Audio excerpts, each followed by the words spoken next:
Hello and welcome to Melee's Turnwheel, the series that takes a retroactive look at the Fire Emblem series chapter by chapter.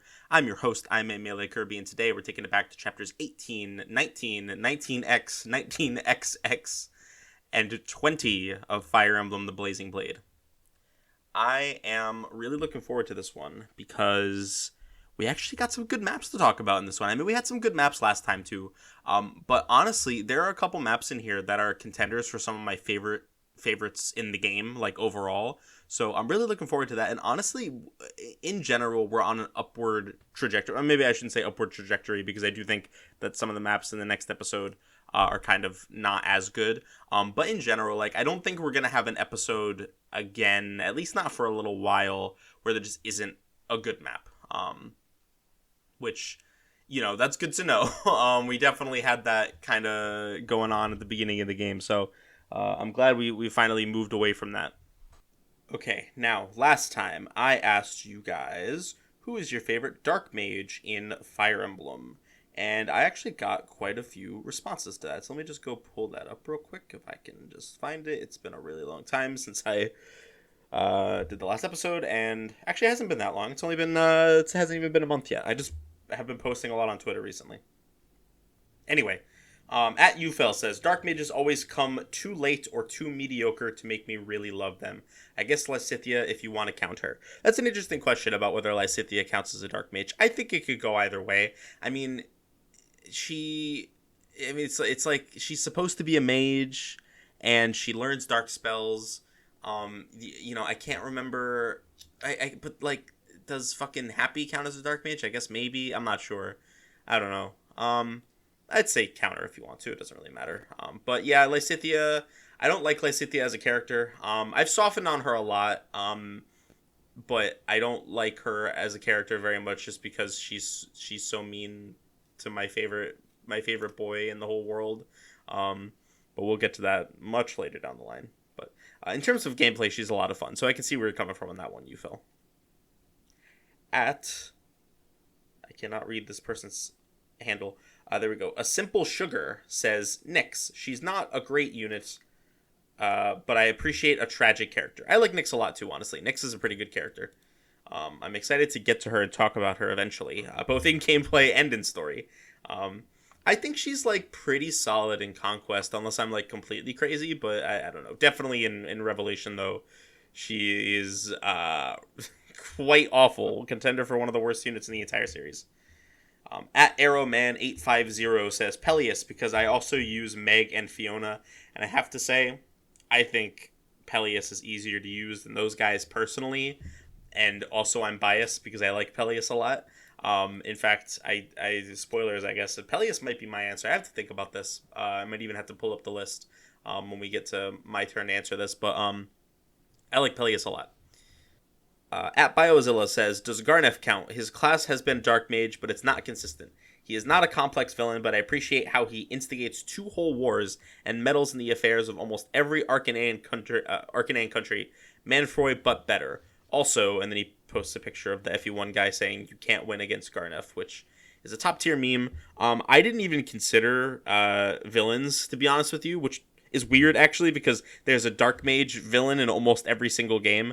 In fact, I think when Soup was on in one of the FE6 episodes, he pointed out that FE6 was the only game, or at least one of the only games, that doesn't have some flavor of Dark Mage as the villain, or at least a major villain. So, you know. But yeah, I mean, Garnef, as far as I'm concerned, Garnef counts. I didn't specify it had to be a playable character. But yeah, Garnef is a great answer. I love Garnef. He's a really definitely not. I wouldn't go as far as to say he's an interesting villain. But I think he's a very like competent villain, which is like really cool in its own way. So I made a joke about how if your answer was Tharja, you didn't have to explain why because I already knew the answer, which is just a joke. I know Tharja is a character a lot of people like. I actually kind of like Tharja too. She's not one of my favorites, but I do think she can be pretty interesting sometimes. But anyway. The reason that I mention that is because at SuperUserPerson4, good old Soup, says, if you already know the reason for Tharja, then you also already know the reason I'm choosing Etzel. And he posts a picture of Etzel, who is looking pretty curvaceous in this picture right here. Definitely listen, I get where he's coming from. I get what he's saying. It's all kind of bad though. And then finally at Crush the Flower. That's not very nice. We want to crush the flowers. What do the flowers do to you, man? At Crush the Flowers says, Canas all the way. Amazing character design. Not only does he have rad neon purple hair, he has a monocle. P.S. His name rhymes with heinous, and I will die on this hill. So I guess it would be pronounced Canis, which, I mean, it kind of works. There is a precedent for this, honestly, because one of the Dead Lords from FE5 is named Canis, although it's spelled differently. So, but it's possible that it's the same. I'm not really sure. But, yeah, and then no one answered this question on by emailing me, but I have actually gotten a couple emails since the last episode, which I do read them. If you send an email and I don't respond, did I respond to the first? It doesn't matter. I read your emails. I check it out. And I'm very happy to read. I got one especially relatively recently that talked about how they've been listening to me in the background of doing other things and just enjoying it. And I just love seeing stuff like that. It makes this whole thing feel worth it. You know what I mean?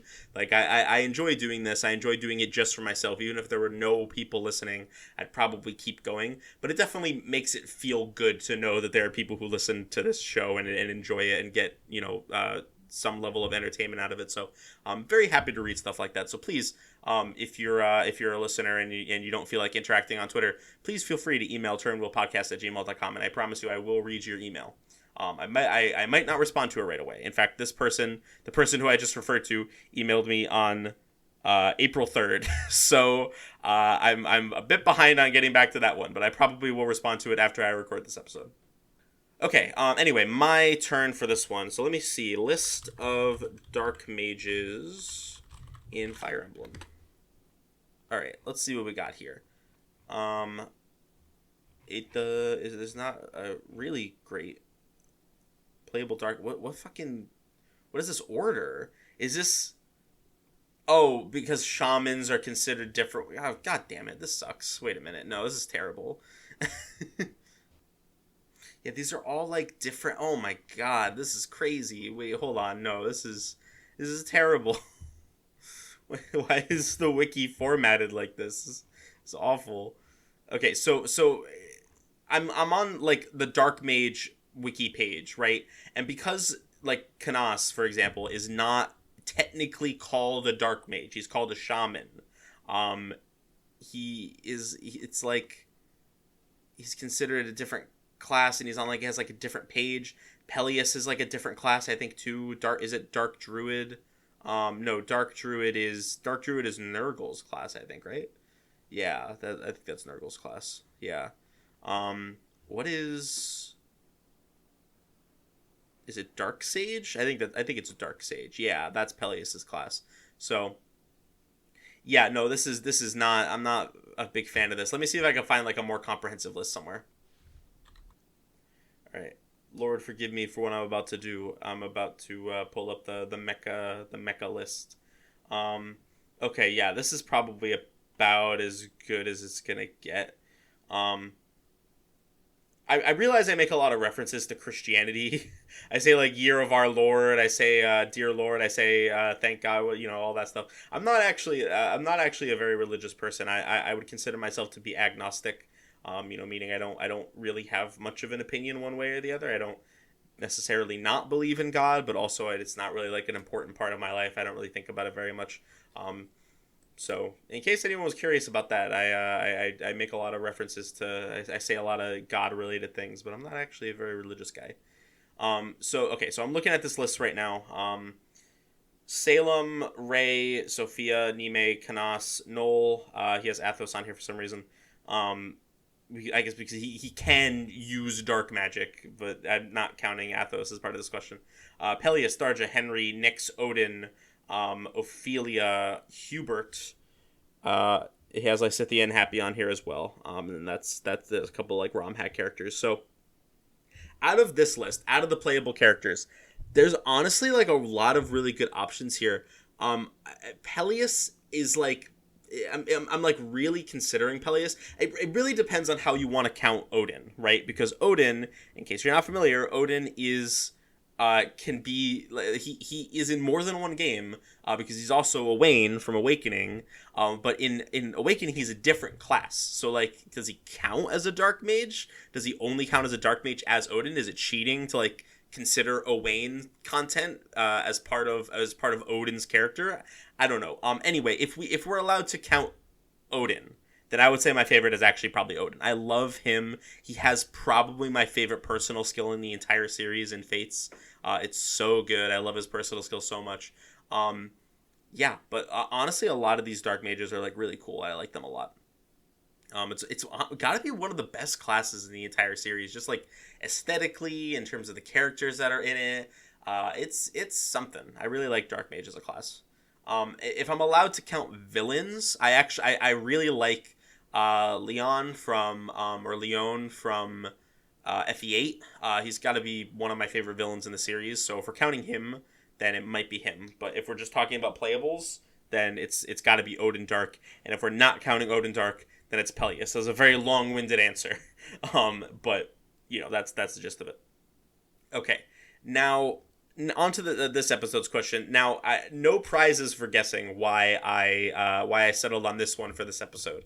What is your least favorite Gaiden objective in the series? It could be a Gaiden, it could be paralog, although not objective, like unlock requirement. What is your favorite Gaiden unlock requirements? Paralogs, you can count paralogs. I actually don't know, like paralogs don't really have unlock requirements anymore, other than just like 3 houses. You have to like have some characters that you might not have. That's really the only thing. Fates and Awakening, you just unlock them all automatically as long as you have the people married. So I don't think that this question would apply to any of those. So you'd probably just have to focus on like 5, 6, and 7. I guess that's it, right? Yeah. Oh, and 11 and 12, I guess.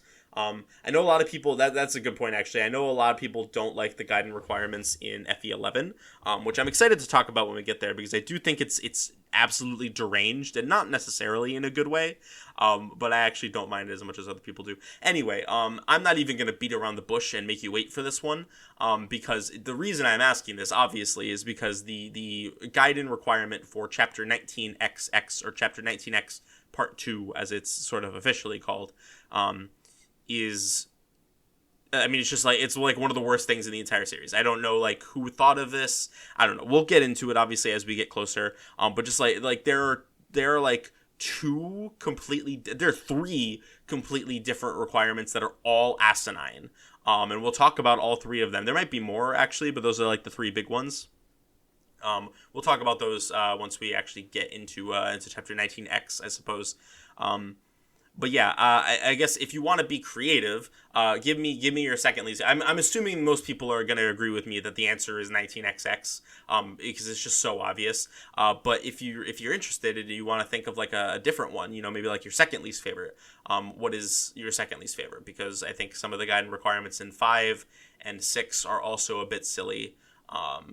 So yeah, let me know what your thoughts are by emailing turnwheelpodcast@gmail.com. or responding to the question at I'm Emile Kirby on Twitter. So I'll keep my eyes open for that. And I think that's everything. So without further ado, let's go ahead. Oh, actually, one last thing. I wanted to mention this. I'm going to mention this again at the end, but I also want to make sure, like definitely make sure to mention this at the top. I've actually retweeted this a couple of times because I'm like so hyped about it. On this podcast, like a few episodes ago, I mentioned I kind of made like a offhanded, I guess, insult or dig at itch.io, because I mentioned that they had done a Ukraine relief bundle a few years back, and then I went on, when I was just talking about that, I want to see if there was like a Palestine relief bundle, because you know the Palestine conflict had like escalated by that point. I think it was like December or something like that, and there wasn't one. And I kind of was like, well, I guess I should know better because of how, like, I mean, I'm not like gonna get too into it, but honestly, partially out of fear of being like, suppressed, or suppressed is maybe the wrong word. I'm not like a conspiracy theorist type guy, but like, if you're tuned in at all to the whole conflict, it's probably no surprise that like people, especially like bigger like corporations and people with power tend to not look too favorably at people who are vocally supporting Palestine. So I don't want to get too into the nitty gritty of it. Although I guess the ship has kind of sailed at this point. My point is that I saw that there wasn't a relief bundle and was like, okay, well that makes sense. There probably wouldn't be one because I don't know. It's like not. There's enough pressure, I guess. Probably on itch.io. Would be my thought to prevent that from like getting off the ground. I am eating my words because there is a relief bundle out right now.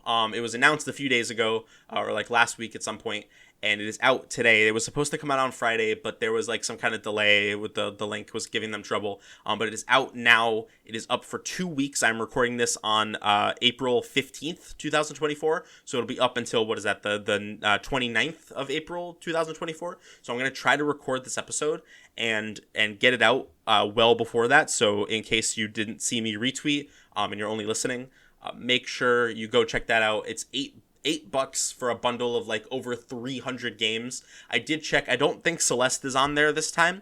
But A Short Hike is. The reason I bring up those two games specifically is because I talked about both of them in my last year's list of games I played in 2023 episode. And I talked very favorably about both of them. And a short Hike is on that bundle, or in that bundle. I don't think Celeste is. It doesn't appear to be, which is a shame. But A Short Hike is definitely worth checking out. And then, I mean, like, the more important thing is that it's supporting a good cause, But yeah, definitely go check that out. I'll mention it again at the end of the episode. I'll probably include a link to it in the description of the episode even. But yeah, I'm very hyped about it. Oh, actually, no, you know what? Fuck, I'm going to pause recording the episode so that I can go buy it to make sure I don't forget to buy it. So give me a second. Okay, so I might have actually spoken too soon.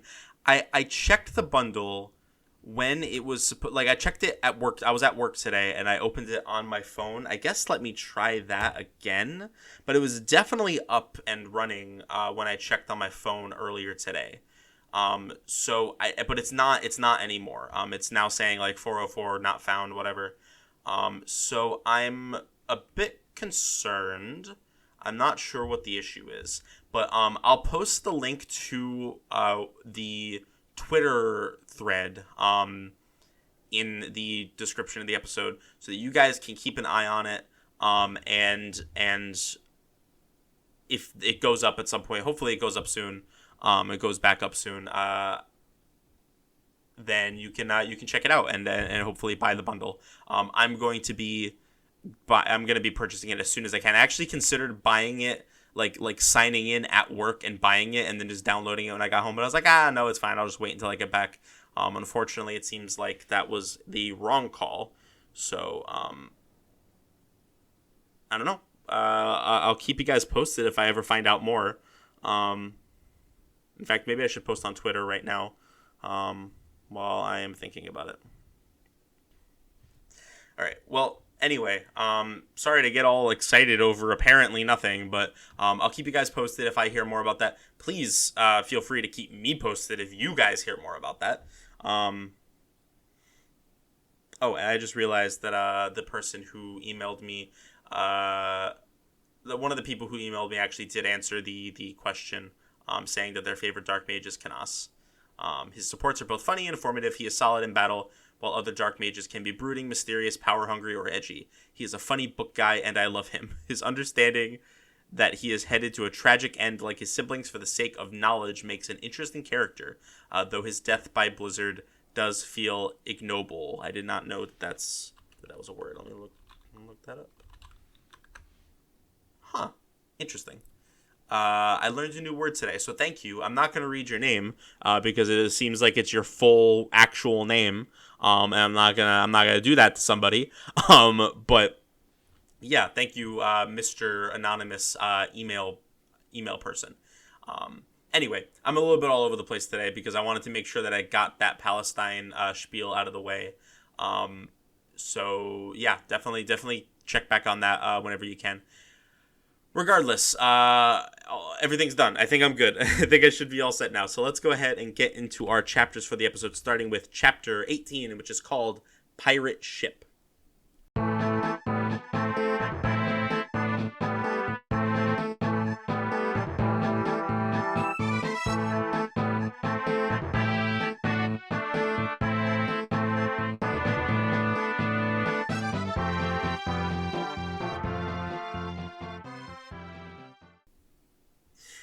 So we get a little bit of insight here at the beginning on why Fargus actually decided to help out Eliwood and Hector. I mean, obviously, it is pretty heavily implied in the last chapter, but in this one he just says it outright, which is that he just thinks it's fun. You know, like he's getting kind of old. He's like, life doesn't really have that many more challenges left. Life doesn't have that many challenges left for me. So I would like to take advantage of the ones that come up when I can. Which is just it's a nice little piece of characterization. I like Fargus. I more so think he's cool because he's just like so strong. And his role in the story is like he's like every time he shows up, it's just like, all right, well, we no longer have a chance of losing. I would very much like it if he had joined you eventually. I'm sure there's got to be some kind of like ROM hack out there that just doesn't change anything, except Fargus joins you at the very end of the game. He's like your second Goto archetype. If games can have more than one Jaken, games can have more than one Goto, and you can fight me on that. So, anyway, though, I just like Fargus. I think he's a cool guy. In the Hector mode version of this scene, we get a nice little cutscene between Hector and Lynn. And basically, Lynn kind of opens up to him about the situation with her parents. We get a little bit more explicit information on the whole situation with her tribe. You know, we knew for a while from the beginning of the game that they were attacked by bandits and all wiped out effectively. But we get a little bit more information here. And then Hector kind of responds in kind, opens up to her a little bit, saying that he lost his parents to illness. And yeah, they just have a nice moment together. I think this is kind of why this is like the most characterization that Lynn gets in the entire game outside of her mode, at least from what I remember. So I do like Lynn. And I think that she's a good character. I'm excited to go back and read some of her supports. The ones that I've read so far, I've read several of them. They're all pretty good. The ones that I've actually given a chance so far, and I'm excited to go back and read, especially like the Hector and Eliwood ones. But yeah, I think Lynn gets a little bit of a bad rap. Like, I get why people don't like her, because she gets sidelined so hard. She really didn't need to be a character in this game at all. It was clear that her mode was just sort of tacked on, and that when they brought her back into the story, it's clear that she plays, I guess, third fiddle to Eliwood and Hector. And it's a shame. So I get why people aren't a fan of her, but I do think that they actually did the best they could with that admittedly very doomed premise, I would say. Just including a character just for the sake of basically making her a tutorial character and then sidelighting her for to make way for the actual lords of the game. It's a when you go in with the character concept like that, it's not going to turn out great. But I feel like that they did their best, and it worked out pretty well. So they're just chilling on this boat. They're like getting kind of close to the Dread Isle. I think they can like see it in the distance or whatever. When all of a sudden they find a dinghy off the port bow. And who should be on it but an unconscious Ninian. Ninian, if you recall, is one of the I guess Ninian's not really a child. Nils is, but it seems like Ninian is like a young adult or like late teen, like Eliwood and Hector's age, I guess, so like 16, 17, that area. She was one of the folks that Lynn helped out back in Lynn mode, and that's how they met Eliwood for the first time. And it's just a nice little reunion, I guess. Well, I say that, but it's actually not a very nice reunion because Ninian wakes up, and it turns out that she has amnesia, and of course, a lot has been said about this, how it's like the most cliched plot device like ever. And I mean, like, I'm not gonna disagree with that. I'm not gonna. This is not my hot take that Ninian having amnesia in Fire Emblem: The Blazing Blade is actually a really cool, smart plot decision.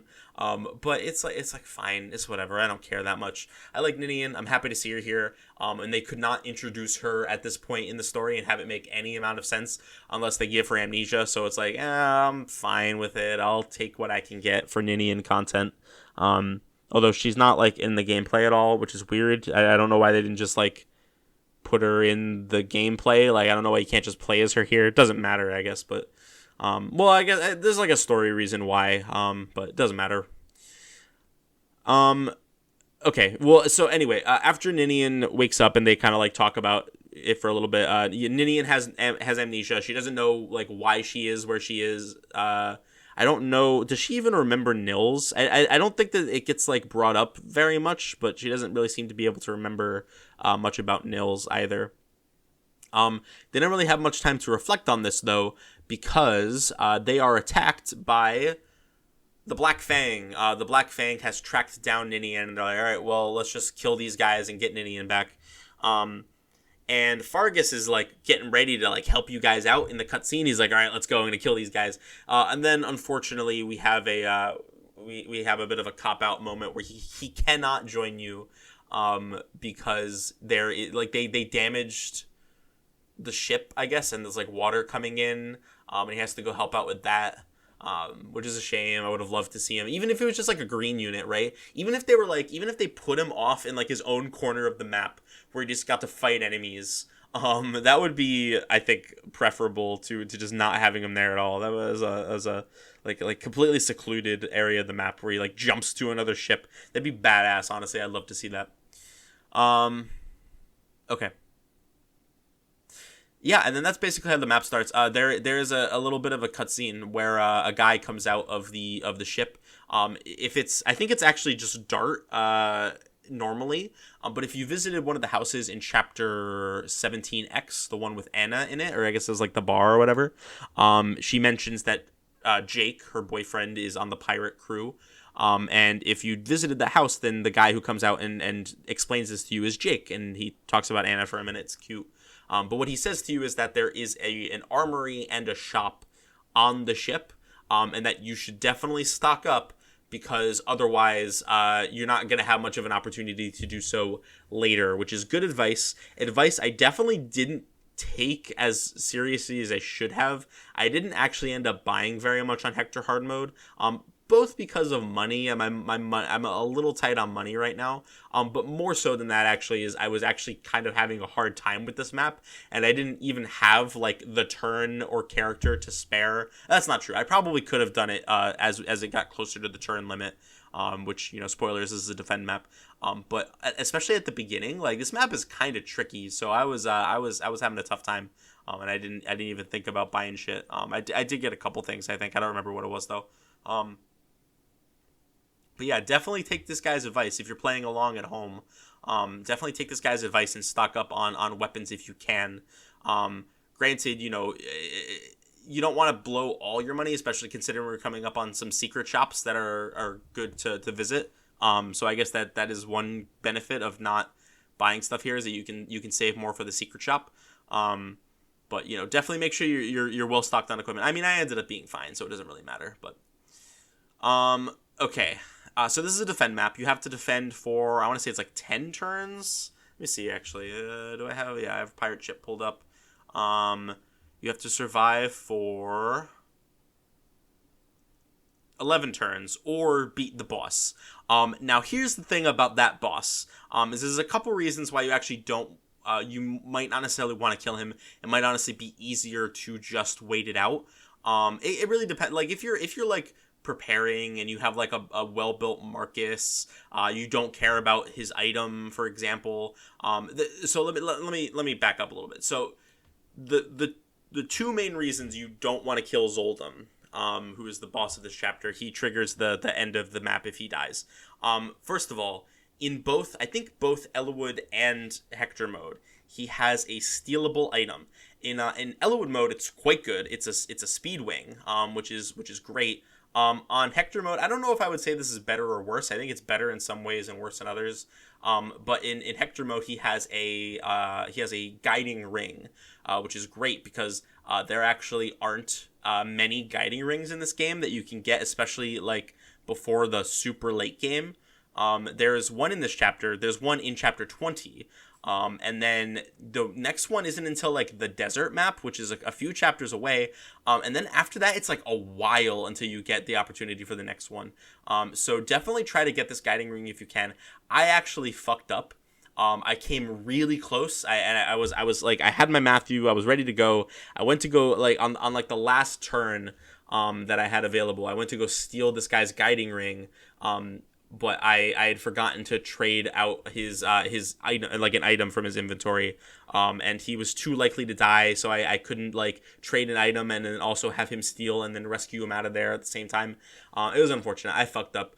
I considered redoing the whole map just to get that guiding ring because it is genuinely very valuable, especially considering I'm using 2 magic units. I'm using Lucius and Sarah in Hector mode, so I considered just resetting the map, but I decided, I can use the chapter 21 on Lucius, which I did, and then Sarah can wait for the chapter 23 guiding ring. I think she'll be fine, but it is a little bit of a shame. Now, the other reason why you don't necessarily want to just like go and attack Zoldom all willy-nilly is that he's actually pretty tough.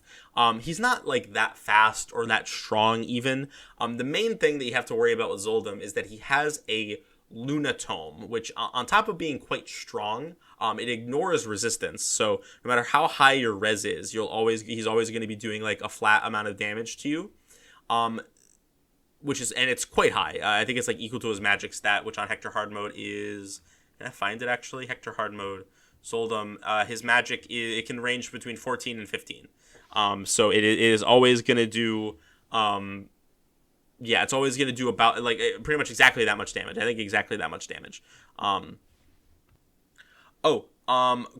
Slight correction. So it is not a split on Eliwood versus Hector mode. In fact, in Hector... Okay, so in normal mode... Oh, okay, yeah. So in normal mode, both Eliwood normal mode and Hector normal mode, the guy has a speed wing, and then in hard mode, Eliwood hard mode and Hector hard mode, he has a guiding ring instead. Whereas in the normal modes, he has a speed wing, and then there's a guy who just drops a guiding ring. So it's you just lose out on the speed wing, and they make the guiding ring harder to get in the hard modes. So just keep that in mind.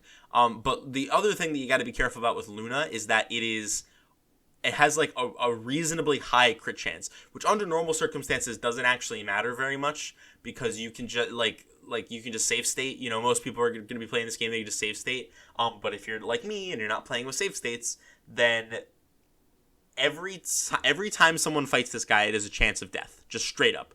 Unless you have like really high luck, he's gonna have like a 5 to 10% chance or higher to crit you. And that is not something I want to gamble on, especially in a map that's like this genuinely tricky, especially at the beginning, like I said.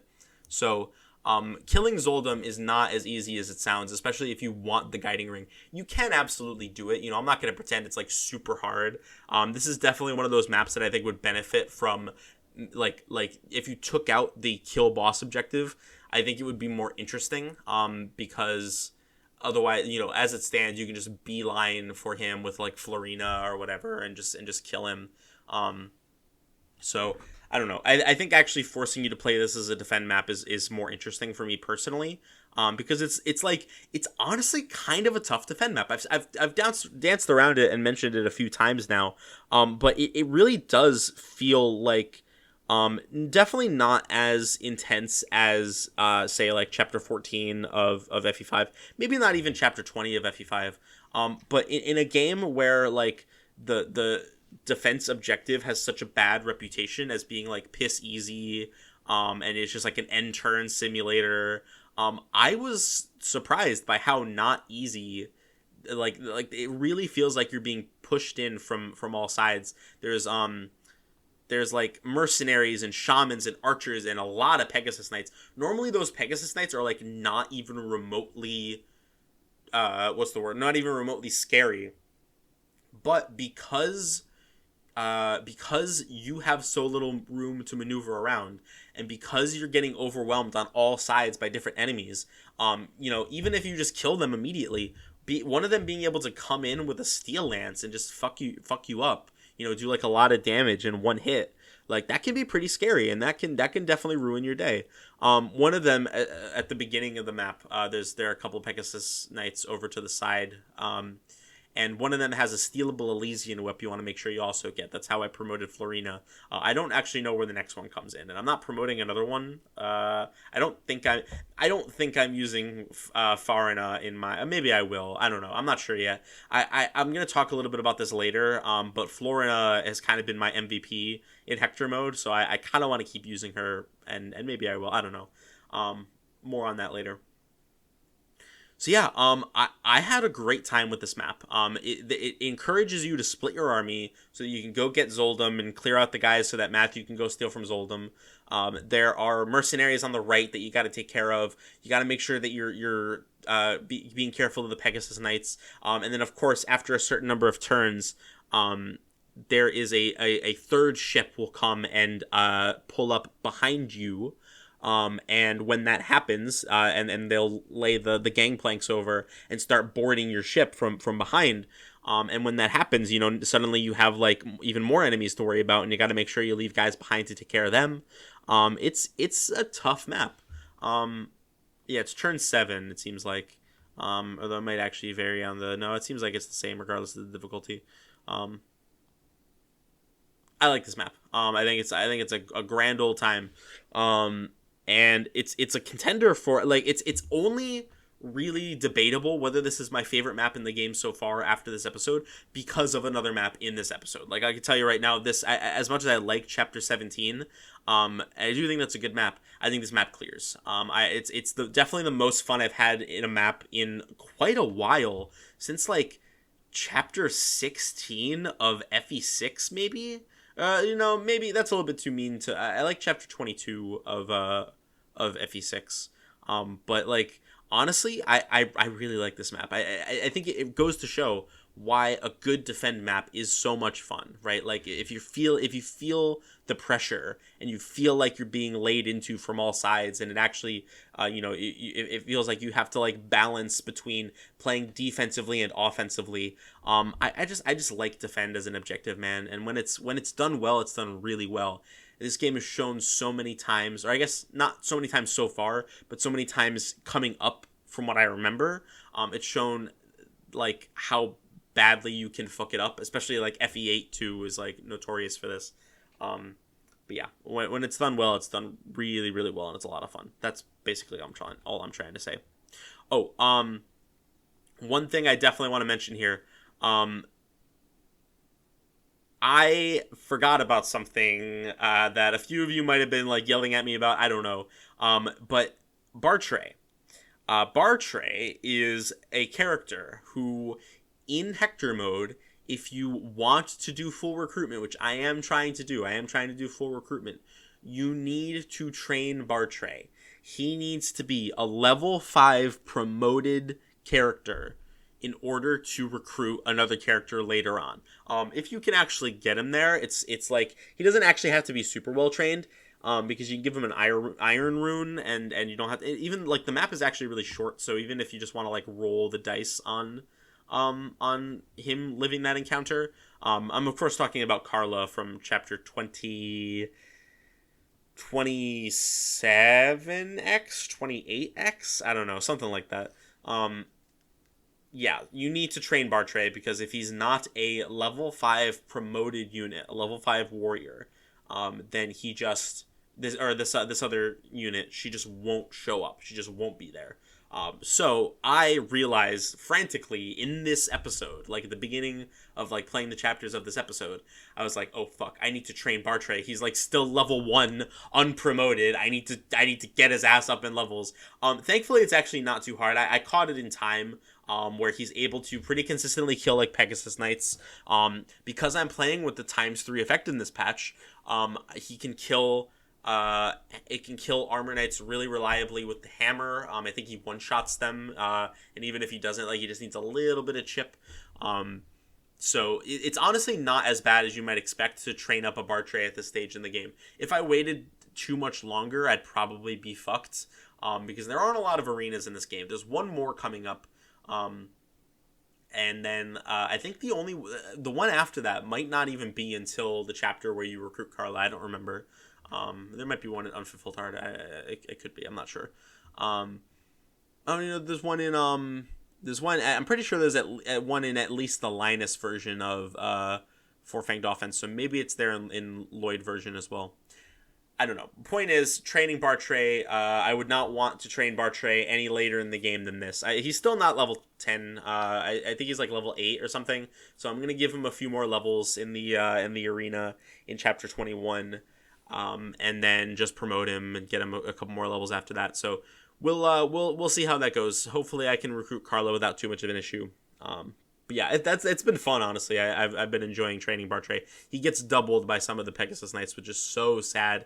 Imagine being so slow you get doubled by FE7 Pegasus Knights. That's crazy. Okay. After this map is over, you just gotta wait out the 11 turns or kill the boss. And if you do either of those things, Fargus will come out, be like, all right, it's go time. We got it all sorted out down below. So now we're gonna go and fuck you guys up. Yeah, and that's how the map ends. I did misspeak.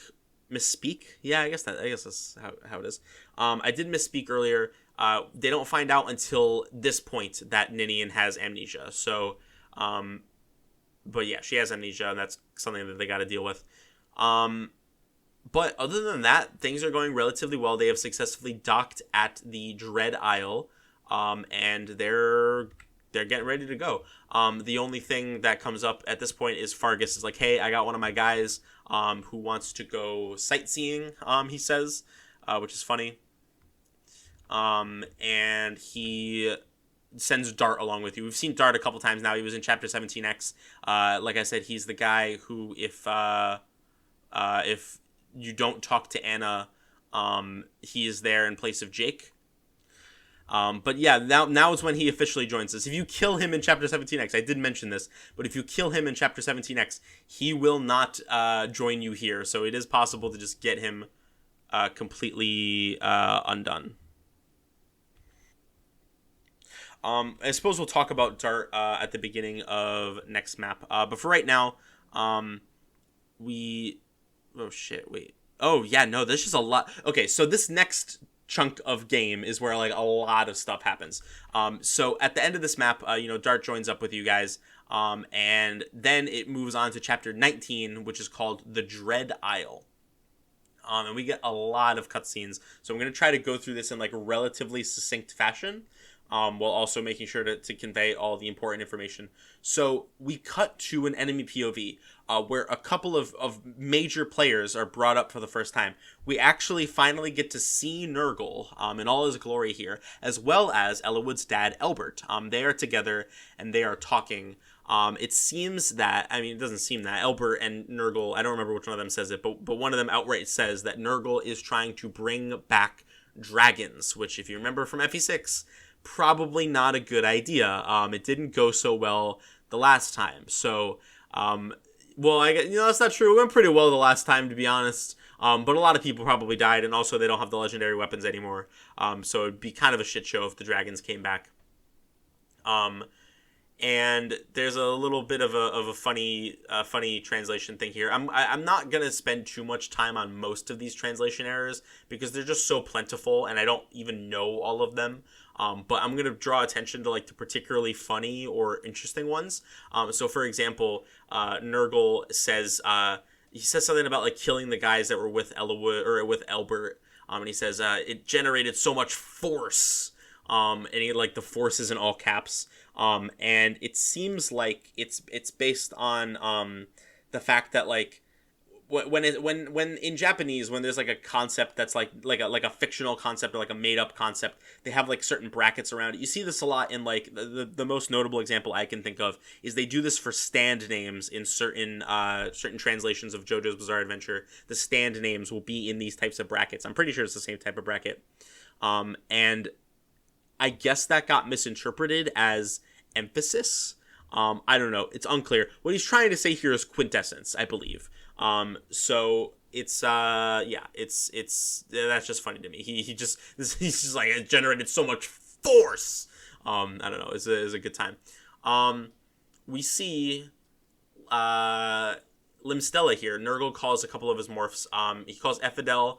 I don't think he calls Sonya. I think Sonya's still with Brendan Reed at this point. So he calls Ephidel and he calls Limstella. And this is our first time meeting Limstella, who I like. Limstella, she's cute and she has like kind of an interesting thing going on.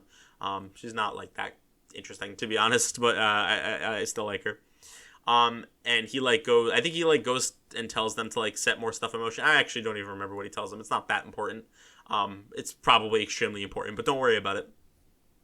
Layla is here, and Layla hears everything. Layla is the Ostian spy, if you remember from last episode. And she's like, okay, well, I gotta go tell Hector everything. But as she goes to leave, unfortunately, she is caught by Ephidel. And Ephidel calls in the big guns. He calls a guy named Jafar, who we don't really have a lot of context for this. Even at the end of the episode, we don't know the full story.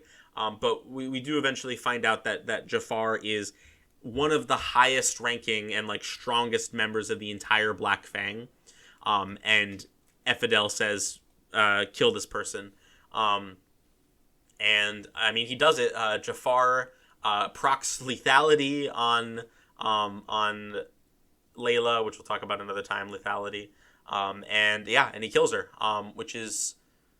It's not you don't see on-screen death that often in this series. I mean, obvious counterpoint to that is Sigurd's army in FE4.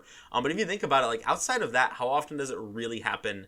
It's like Hector. It's a couple times, but it's really not that common.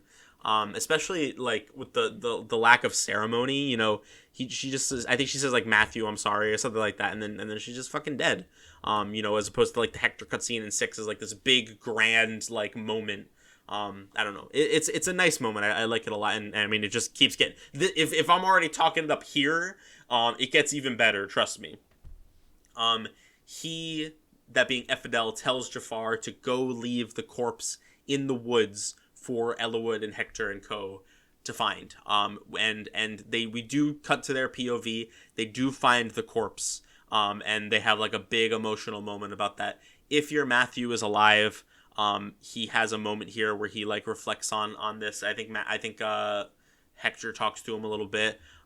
He goes to bury the body, and it's just like this really heartfelt moment. Like I felt myself like really starting to I don't think I wouldn't go as far as to say I teared up at all, but like, man, I felt it. It was like a gut punch. I really like this section of the story.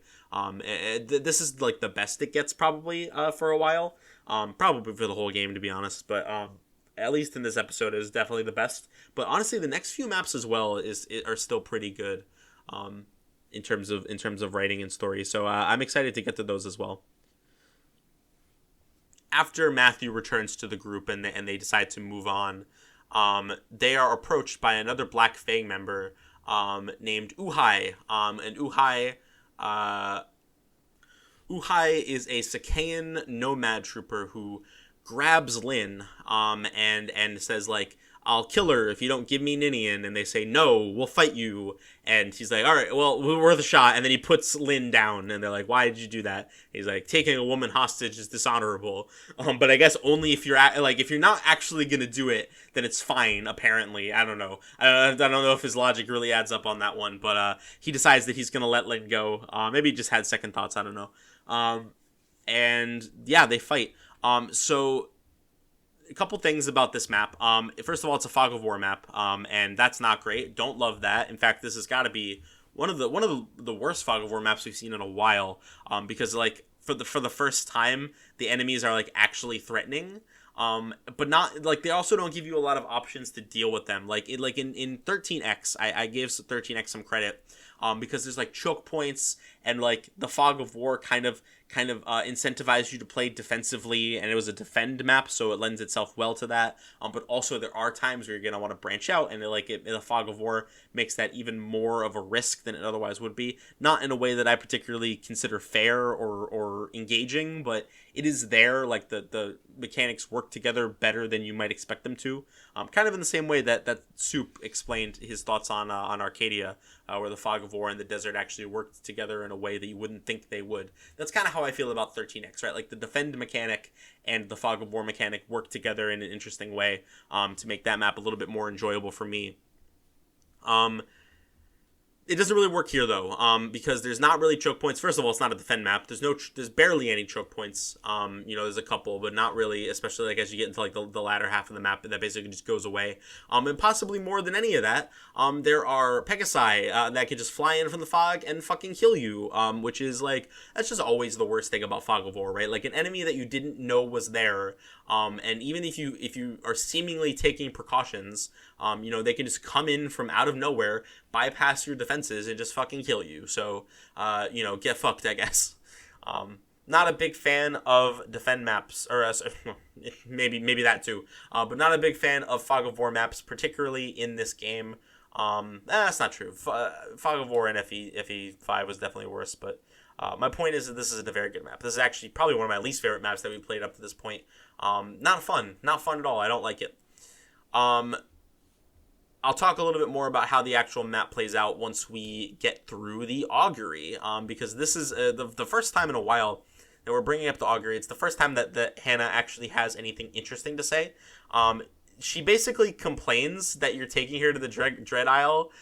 She's like, "What? You take an old woman to the Dread Isle? Oh, who are you to wish such a terrible thing on me? You should be more careful of the demands you make on this weary old frame. Weary old frame. Yes." So that's a fun little thing.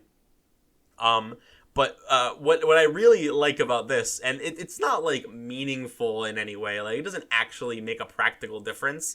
But she raises her price.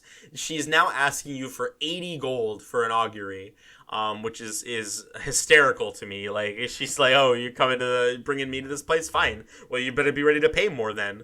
I don't know. That just got me. I think Hannah is pretty funny in that sense. The actual augury itself, though, is actually also interesting, because I'm just going to read you this line. I sense the foe has a strange item. Watch your possessions closely. That's what that line is, and I have no idea what the hell she's talking about. The way it's worded, honestly, almost sounds like there was meant to be like a thief staff on this map. Like that's the only thing I can think of. I mean, there are thieves in this map that can steal your items, but like they all run away from you. None of them actually try to steal your shit. And that also wouldn't qualify as a strange item. There's no item at all here. Like the only thing I can think of is either this is just a complete mistranslation, which it might be. I don't know. But the other possibility, and the one that I find more interesting and kind of hope is true, is that there was originally going to be some kind of interesting, unique mechanic here. Maybe they were going to bring the thief staff back. Maybe they were going to have some kind of like, I'm pretty sure there's an item at some point in the series that just like, if they use it on you, it like lowers the weapon uses you have. I don't know. I might be making that up, but that would be kind of cool. Like, you use the staff and then suddenly you have like 10 less uses on your iron sword or whatever. That sounds like it could be really annoying depending on what they decide to use it on. But yeah, it seems like it would be something like that, right? Something that would like have to make you pay attention to your possessions, whereas in this version, there's like really no reason to do so, unless I'm just completely missing something. But I don't think I am. I'm pretty sure that this map just doesn't have anything to make you care about your possessions at all. I don't know. That's really all I have to say about that, though. It's a fun augury. I enjoyed reading it, and it's interesting, to say the least. There is a sort of a side objective here, where you can kill a thief. There might actually be a couple. Hold on, let me see if I can find the map. Okay, yeah. Hector Hard. There, it looks like there's one thief. And his positioning changes depending on whether you're playing Eliwood or Hector mode. Honestly, I would say his Hector mode position might actually be easier to get. Because it's like more in the way of where you'll probably be fighting. But anyway, he drops a torch staff. That's like the main thing that you gotta keep in mind. Outside of that, there's not really any incentive to actually like play quickly, which is fine. You know, some maps want you to take it a little bit more slow, be a little bit more methodical. That's fine, I guess. You know, it is what it is. I prefer maps that make you like be a little bit more aggressive, but you know, there's room for all sorts in here. Yeah, and then that's basically it. We get a couple of recruitable characters. I wanted to save talking about them until the end. We get one right at the beginning of the map, which is of course a Dart. And then we get another one recruited a couple turns in. I guess we'll just talk about them now. So Fiora, let's talk about Dart first, actually. So Dart is a pirate. He promotes to Berserker. Unfortunately, he is in a very, very unfortunate situation.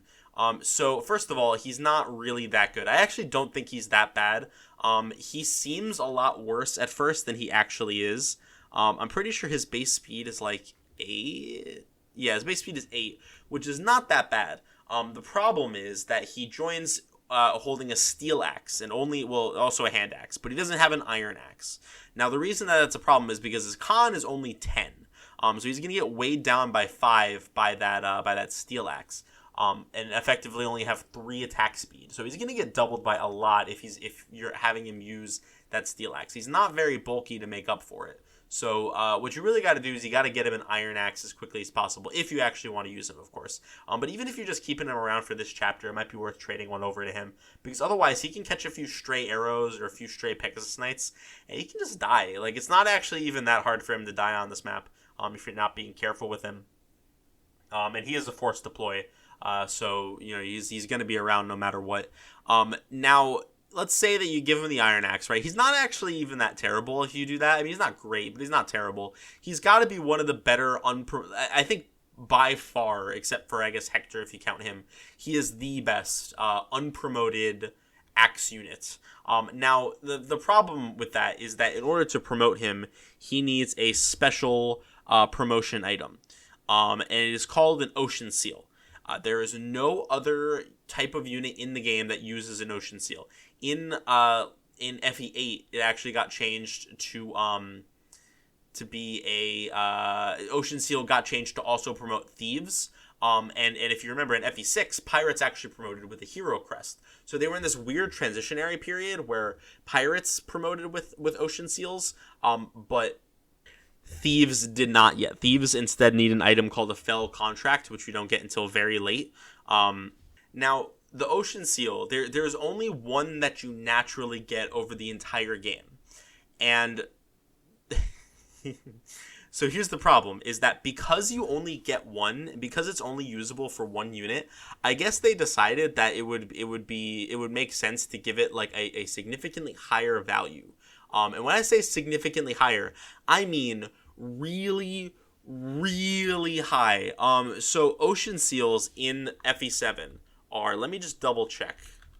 Yeah, okay. So Ocean Seals in Fire Emblem the Blazing Blade are worth, if you sell them, 25,000 gold. That is 5 times higher than any other promotion item. Normally, if you get a promotion item, you sell it and you get 5,000 gold. Whereas in this, for the Ocean Seal, you get 25,000. Don't even get me started on if you miss the one that you naturally get. And instead you need to buy one from the secret shop in chapter 23, chapter 24 rather. Then you need to pay 50,000 gold, although admittedly if you get your hands on the silver card, it won't be too bad. But still, 25,000 is a lot of money. Selling it and then using that money is obviously like a really, really good way to mitigate your the fact that you don't get a lot of money in Hector mode. And then, of course, if you care about ranks at all, using it just obliterates your funds ranking. It's really not worth using this item on Dart. It just doesn't make any sense. Even if you can get the free one, just sell it. I mean, of course, if you like Dart, that's fine. I mean, some people really, really like Berserkers. If only there was another even better Berserker, like one of the best units in the game was a Berserker that you got pre-promoted. That would make Dart even more useless. But thankfully, that's not the case at all, right, guys? Yeah. So Hawkeye existing kind of just completely invalidates Dart. Like, imagine putting in a character, making them like not terrible if you do it right, but not very good at base level. Making their promotion item not only rare, but also insanely expensive. And then on top of all of that, just a few chapters after you get this guy, they give you a pre-promoted version that's just better in every way. Like, they did Dart so dirty in this game, and I just don't get it. I like Dart. I think Dart's like a fun gameplay unit. I don't actually care for him that much as a character, but he's a really fun gameplay unit. I have used Dart in the past. But just like, take my advice, unless you really like Dart and you want to use like more than one Berserker, or you just don't like Hawkeye, maybe, I don't know, then it's just not worth it. Just sell that Ocean Seal or hang on to it if you give a shit about funds rank. It's interesting because the Fell contract is first of all, I don't even know. Let me check the Fell contract real quick. Okay, so the Fell contract is also worth 50,000. The difference is that you get the Fell contract way later. And from that, at that point, like, it's barely even worth it. You might as well just use it at that point, because there's barely anything left to buy in the entire game. I mean, you have battle preps, but it's not like battle preps is like, you're gonna have enough money by that point. Even if you don't, like, you'll be fine. Like, there's more reasons to use the Fell contract than there are to use the Ocean Seal. For one thing, I mean, you get a pre-promoted assassin. But you are like, I mean, honestly, yeah, you might as well just use Jafar, I guess, at that point, right? I don't know. The Feld contract is kind of in a similar situation, but I think the fact that it's so much later and there's not nearly as much value in selling it, I think makes it a little bit more reasonable to actually use. Okay, now a couple turns in, and this was actually something that got mentioned in the augury. I didn't bring it up at all. But if you do the augury, it'll mention that you should bring the orchid-haired Pegasus Knight or something like that. Of course, referring to Florina. And the reason that you had to bring Florina is that her sister is going to be a recruitable character on this map. Her name is Fiora, and she is a recruitable Pegasus Knight. She's not that good. I would say that if you're playing, I would say she's like kind of valuable and like somewhat worth using if you are just playing. If you're just playing the game, like, you're just skipping... Okay, let me back up a minute. I want to make it clear, like, a Pegasus Knight is a Pegasus Knight. There's always going to be, like, rescue utility, a combat in this game, like, the thresholds for doubling and all that stuff is really low. Like, it's very easy to make Fiora work, even in Hector hard mode, right? Like, it's not that bad. But the funny thing is just how thoroughly outclassed she is in every way by Florina. And that's, again, that's not to say that you can only use one Pegasus Knight. I'm just saying, like...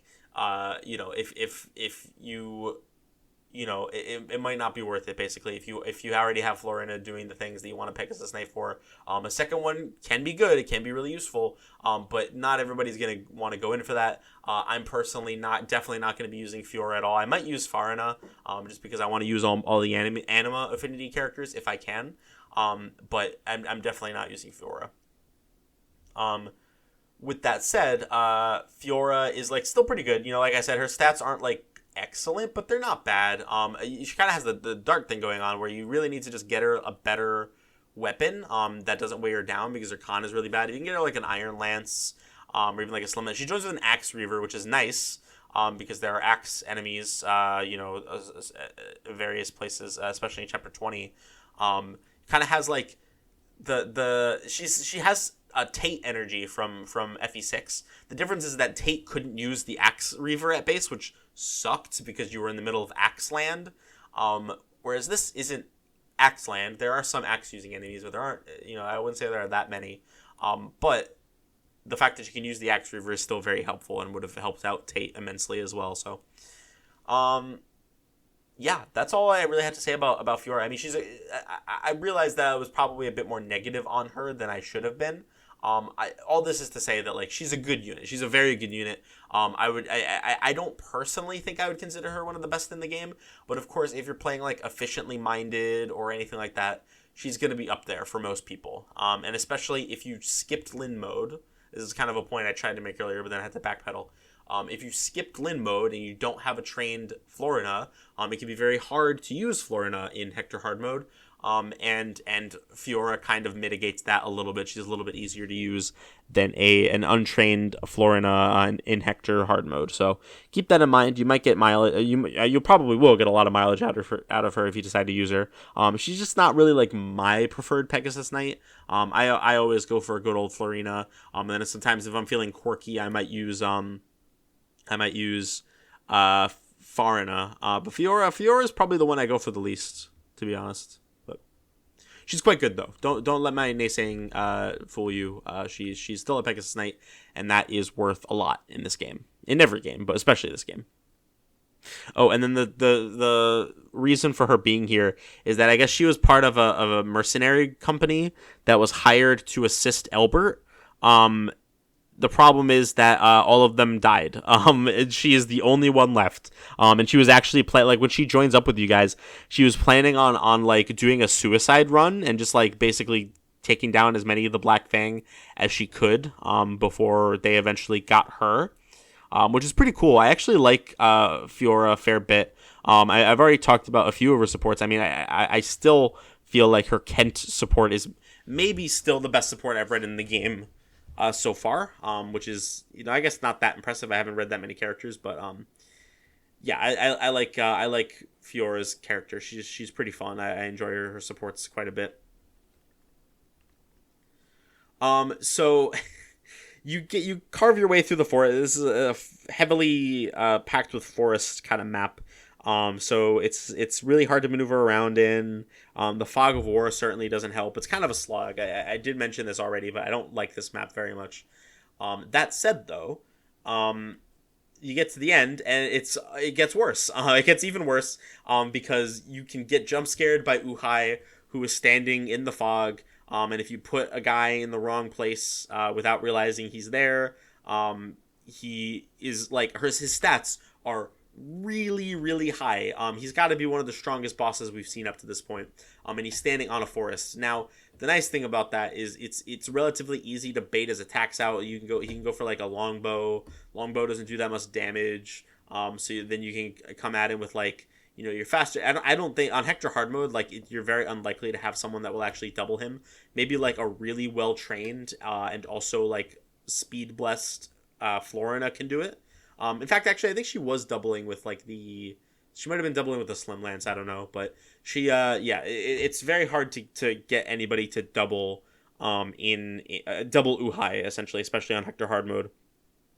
But eventually, you can. I did lose someone against Uhai. My first attempt, I did end up resetting. I think it was Marcus. I really didn't want to lose Marcus. But yeah, like the fact that this guy can, I don't think he quite one-rounded Marcus. I think Marcus had taken some chip damage. But he does a lot of damage to Marcus. And definitely doubled him. And it was not fun. I lost Marcus, and that sucked. But if you're careful, if you like rescue drop people, if you use effective weaponry, Lin's Manikati is particularly good at this, especially if you're playing on a ×3 effectiveness patch, because it's like pretty accurate, and she's like fast enough where she's probably not going to get doubled, and of course the effective weaponry bonus and crit is all great. So yeah, a decently trained Lin is probably going to be your best bet at taking out Uhai. As he dies, sort of in his death quote, he decides that he's going to help you out a little bit, and essentially gives you directions to a place called the Dragon's Gate, which is where you will find Nurgle and Elbert. I think I actually already know that they're looking for the Dragon's Gate, but this is the first time where it comes up. Yeah, so that was a nice little way to end that map. Not a very good map, not a big fan of it, but story-wise, it's actually probably my favorite so far. And then they end on a little bit of a note, Hector reflecting on Layla, the spy who was killed while working for him. He becomes essentially bent on revenge, and this is a subplot we see continue well into like the mid and late game. Is Hector wanting revenge against the Black Fang for what they did to Layla, which is, it's unfortunate. It's one of those instances where I kind of wish Matthew couldn't die, because this really should be his plot line. And I think it makes sense for Hector too, but I wish Matthew was more of a focus than he actually ends up being, because of course they can't devote too much time to having him go through that if he can then just go on some random map and just die, and leave that story completely wasted, all that effort wasted if he can't actually show up and participate in it. So yeah, it's a bit of a bummer, but I do like this direction for Hector. I think he's always been a very brash, kind of like reckless guy, and seeing like someone he genuinely seems to care about, die essentially on like following and carrying out his orders, that changes something in him and makes him definitely a lot more aggressive. So yeah, we'll see where that goes. That continues on for a good chunk of the game. But for now, let's go ahead and move on to chapter 19X. Oh, I forgot to mention the guiding requirement, which is I think it's just to beat this chapter in a certain number of turns. It's a pretty reasonable guiding requirement, although with Uhai being as strong as he is, and of course the fog of war and forest slowing down your pace, it's not like completely unreasonable to miss this guiding requirement. I will say, but it's not super easy to miss or anything like that. All right, and the next up is, like I said, 19X, Prisoner of Magic. There's a fun little cutscene here at the beginning where Lynn and Hector start bickering with each other about how loud they're being, because they're trying to be quiet. They're trying to like keep things on the down low, and they just start bickering with each other, which I didn't actually realize that this was anything special at first. I thought that this is kind of just like their dynamic, but no, I guess eventually we find out that that Kishuna, who we'll be talking about in a minute, I guess he just makes people angry. He just gives off really bad vibes that make people feel irritable. But that's kind of funny. But I like to imagine that they also just kind of like have this dynamic with each other, at least a little bit. Maybe not to this extent, but yeah. So essentially, the conflict of this map is they're just going to the Dragon's Gate, and they get attacked by some guys. There's no real explanation for why, and I guess this is true of pretty much every guided map up to this point. I would say, is there's not really been any good reason why you would go to the map when you meet the requirements, but don't go to the map if you don't meet the requirements. Chapter 7X, like, kind of a little bit. If you take too long in rescuing Ninian, maybe the implication is that, they get too far away to be worth pursuing for Nina's grace. That's about all I got. But, like, 13X and 17X, like, there's really no reason why you wouldn't go to those maps. In fact, you do always do those, at least the... you always do 17X, right? Like, Fargus is always there. You always have Fargus as your guy. So clearly they must have done something, but you just don't get to see it if you don't save a Kalen soldier in chapter 17. It doesn't make any sense to me, but and this is no exception. Like, beating Uhai quickly doesn't make him give you any additional information. So I don't know why we're seeing this now and not in versions of the story where they do not meet the requirement. It's just a bit strange to me. I don't really get it. Okay. Yeah. So anyway, the conflict here is that they're making their way downtown, walking fast, faces past, and a guy named, I believe, Ion, is that his name? Something like that. He is around, and he sees them coming, and is like, all right, well, let's just go fuck them up. Pretty basic premise of the map, and it takes a little while to actually get to the point, which we'll talk about in a minute. Essentially, your goal here is just to capture the throne. This Ion guy is off in the distance. He has a bolting tome, so as you get closer, he's going to be able to take pot shots at you. It's kind of a neat premise, honestly. Even if it's a little bit like, probably feels a little bit tedious. There is a set of ruins down in the bottom right corner, which it's not like immediately obvious that it's supposed to be like a town or house, but you can go there and visit. And if you do, you're greeted by a very distinct looking face. This guy is a recruitable character. You don't actually get him in this map. You don't get him until the very, very end of the game. Not including guidance, the second last chapter in the game is where you get this character. But for now, he does appear here. For some reason, there are just a million different, like, unique conversations. Not every character has a unique conversation, but, like characters have, like certain groups of conversations, I guess. Like, some characters will have one conversation, other characters will have another conversation. There's, like, a lot of variations. For some reason, they just really wanted a bunch of unique conversations with this guy. They're all still pretty generic, but they do feel like they have more flair to them than you would expect for a generic repeatable conversation. Or not repeatable, but like like they use it for more than one character. Some of these mention that they're, like, they say you're a different religion than the last priest we met on this island. It's like they didn't meet a priest on this island at any point before now. That's just a complete mistranslation, and I think it's funny. Like, how do you even fuck up that bad? I don't know. It's an interesting situation. I guess the only reason I can think of why they would want to have so many unique conversations, they actually do this again, something similar later on, for like a similar reason. But I guess it's just to flag up that this guy is, like, important and that he's recruitable later. I don't know. That's the only thing. That's the only thing I can think of. But that seems like a little bit of a stretch to me, so I don't know. Maybe they just felt like doing it for fun. Maybe they felt like doing it to make this chapter feel worth visiting at all. But okay. So, you're making your way downtown. I already spent this joke. You're making your way to Ion, and something happens. There is a unique game mechanic here. So after a certain number of turns, I don't remember exactly how many it is. In fact, I think it depends on what mode you're playing. But after a certain number of turns, a weird looking guy shows up. He's like a dude in like a hooded cloak. His face is like obscured by the hood. He's like an old, shrivelly looking dude. And notably, he's not like any class that we've seen before. His sprite is completely unique. And the most obvious thing about it is that it extends in like a red aura a certain number of squares around this guy.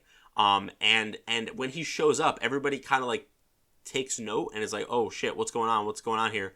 And then they realize, oh shit, we can't use our magic anymore. There is a magic seal that has shown up. And they kind of like the Black Fang is like, oh fuck, I can't believe the magic seal's here or whatever. So they seem to know who this is or what this is. The other characters don't really like pay it much. Well, they talk about it a little bit at the end. But it's the Black Fang seem to know a little bit more about this. The character's name is Kishuna, the magic seal. His name is Kishuna. And I think that's even his class name is Magic Seal. And we find out a little bit more about him as the game goes on. But for now, he doesn't say anything. He doesn't do anything. He just stands there with some guards. Some really strong guards. There's like promoted snipers here with like silver weapons and a couple of armor knights with silver weapons. So it's he can be a little bit threatening. They don't actually move. None of them move. So as long as you stay away from them, you'll be fine. What I like about this, there's a couple things I really like about this. First of all, it's a really interesting and unique spin on something we've seen in the past. If you remember, in both FE4 and FE5, I don't think they did anything like this in FE6. I might have missed it.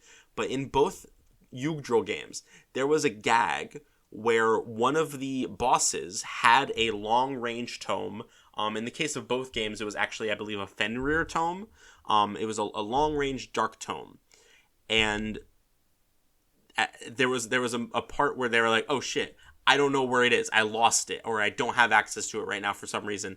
So and then after a certain number of turns, they get it back, and they're able to use their long range magic again. And it was like a funny little gag. I made a note of it a couple times. This is, I'm pretty sure, like, it must be like, I don't know if it was like an intentional reference or if it just like it was a coincidence that this lended itself so well to that concept. But the idea of that almost working in reverse, right? Where like he has a bolting tome and then suddenly he can't use it. If you stick around on the map too long, Kishuna does eventually leave and he can use his magic again. So in that sense, it is similar, right? Like the magic seal will show up, he can't use his bolting tome. And then eventually, if you wait long enough, he'll get his long range spell back. So it's a similar idea. And I don't know, I just think that's funny. I really like that mechanic, I guess. Like it's not really played for a gag here. I thought it was really funny in both 4 and 5, especially 4. But in this game, it's not really played as a gag, but I still like it because I'm pretty sure it's meant to be an homage, which I like. I think that's neat. And then the other thing I like about this, of course, is it mixes up the gameplay. It makes things a little bit more interesting. You are also affected by the magic seal, so you cannot use magic in the zone of the magic seal either, which makes it a little bit fun to like play around. There's like a little bit of chunk of map below the range of the magic seal, where he can't where his effect doesn't reach, so you can like play around with that a little bit, and skirt the boundary so that you can actually still use your magic guys. But then when it actually comes time to approach the boss and Kushuna himself, you basically have to leave them behind unless you're fine with using them for like trade botting or rescue botting, stuff like that. Okay, now it's time to talk about the elephant in the room. So there is a second Gaiden chapter in this one. It is a Gaiden chapter within a Gaiden chapter. Insert whatever Inception jokes you want to make. The requirements for Chapter 19XX, or Chapter 19X Part 2, are threefold. And I'm going to do them progressively from what I think is the most reasonable to the least reasonable. So the number one requirement, you could even it's maybe a stretch calling this a requirement at all, but it is a map that is exclusive to Hector mode. So you need to be playing on Hector mode. You just straight up cannot access this map if you are playing on Eliwood mode. You can access 19X in Eliwood mode, no problem. But 19XX is completely inaccessible to if you are playing Eliwood mode. So even if you play as optimally as possible, even if you meet all the requirements that the game asks of you, if it is your first playthrough, you are not going to 19X Part 2. It's just not happening, which sucks. I really don't like that, but it is by far the most reasonable of the three. The second requirement is that you have to kill Kishuna in this map. I say kill, he doesn't actually die here. If you fight him and you drop his HP to 0, he'll just kind of stare at you, he'll Sigma stare at you and then teleport away, which people can teleport a lot in this game, and yet they never really use it to their advantage. It's kind of weird. So that's the second requirement. Now, this seems relatively easy. I mean, if you look at his inventory, you see he doesn't even have any weapons. He can't fight, he can't do anything. So what's the problem? Well, if you look at his stats, you see that he has really high speed. So it's basically impossible to double him. He has really high defenses, really high HP, and really high luck. So he's going to be very dodgy, very bulky. And if you do not kill him on the same turn that you start attacking him, he disappears, and it does not count as him being defeated for the purposes of unlocking 19X Part 2. It does not count. So you need to start attacking. You need to get all your guys in position, start attacking him, and then just hope you get lucky enough with all your hits to land all of them. You might need to crit once. It's a little bit of a hassle, more than a little bit of a hassle. It's honestly crazy. I had trouble doing it on Eliwood mode. I don't think his stats change between Eliwood and Hector mode. I don't even know if they change between Eliwood normal and Hector hard. I actually am pretty sure they don't, or if they do, it's very negligible. In fact, I should probably check before I start spewing random bullshit, huh? All right, so Eliwood normal mode, 50 HP, 24 speed, 13 defense, and obviously res doesn't matter because he can't use magic. So 50, 24, 13. Hector hard mode, it has a little bit more HP, one more speed, and then one more point of possibly one more point of defense. So it's very negligible. It's not really going to make much of a difference. Killing him on Eliwood mode is still hard as shit. Well, I guess you're probably killing more enemies, so you're probably getting more experience. So I guess from that sense, it's a little bit easier. But Hector hard mode Kishuna is about as difficult as Eliwood normal mode Kishuna, which is crazy. I did actually manage to do it on my first try on Eliwood mode, which shocked me. I wasn't even really trying. Like I said, you can't get this map in Eliwood mode, so there's no reason for me to do it. But I did it anyway just for fun, and I got it my first try, so that was nice. Don't do what I did though, because I did this in Eliwood mode. I killed Kishuna before I killed Ion by accident. Like I just kind of ignored Ion, and I went to go fucking kill Kishuna, and I did it. But then Ion was still around, and now he could use magic again all of a sudden, and he's like he's no pushover. He has okay, and I might have been thinking on Hector mode. I actually don't remember. But he does a good amount of damage, and of course he has his bolting tome. He also has the silver card, which I'm like looking at like I'm a fucking crazy person. I'm gonna check. I really hope I remembered to get the silver card, because I thought it was a desert item, but it's not. You get it from. I'm pretty sure I got it. Let me check. I really hope I did. All right, I sure didn't get the silver card. Wow, that's crazy. Okay, well, that's honestly not that big of a deal. There's nothing like in FE6 where you need the boots really badly. And like you need to buy as many boots as possible. There's not like a lot in this game that requires you to like that really necessitates you get the silver card. I mean, obviously it's nice. You shouldn't forget to get it if you can avoid it. I actually just completely forgot that he had it. I just assumed because in 6 and 8 it is a desert item. I'm pretty sure it might even be one in 9 as well.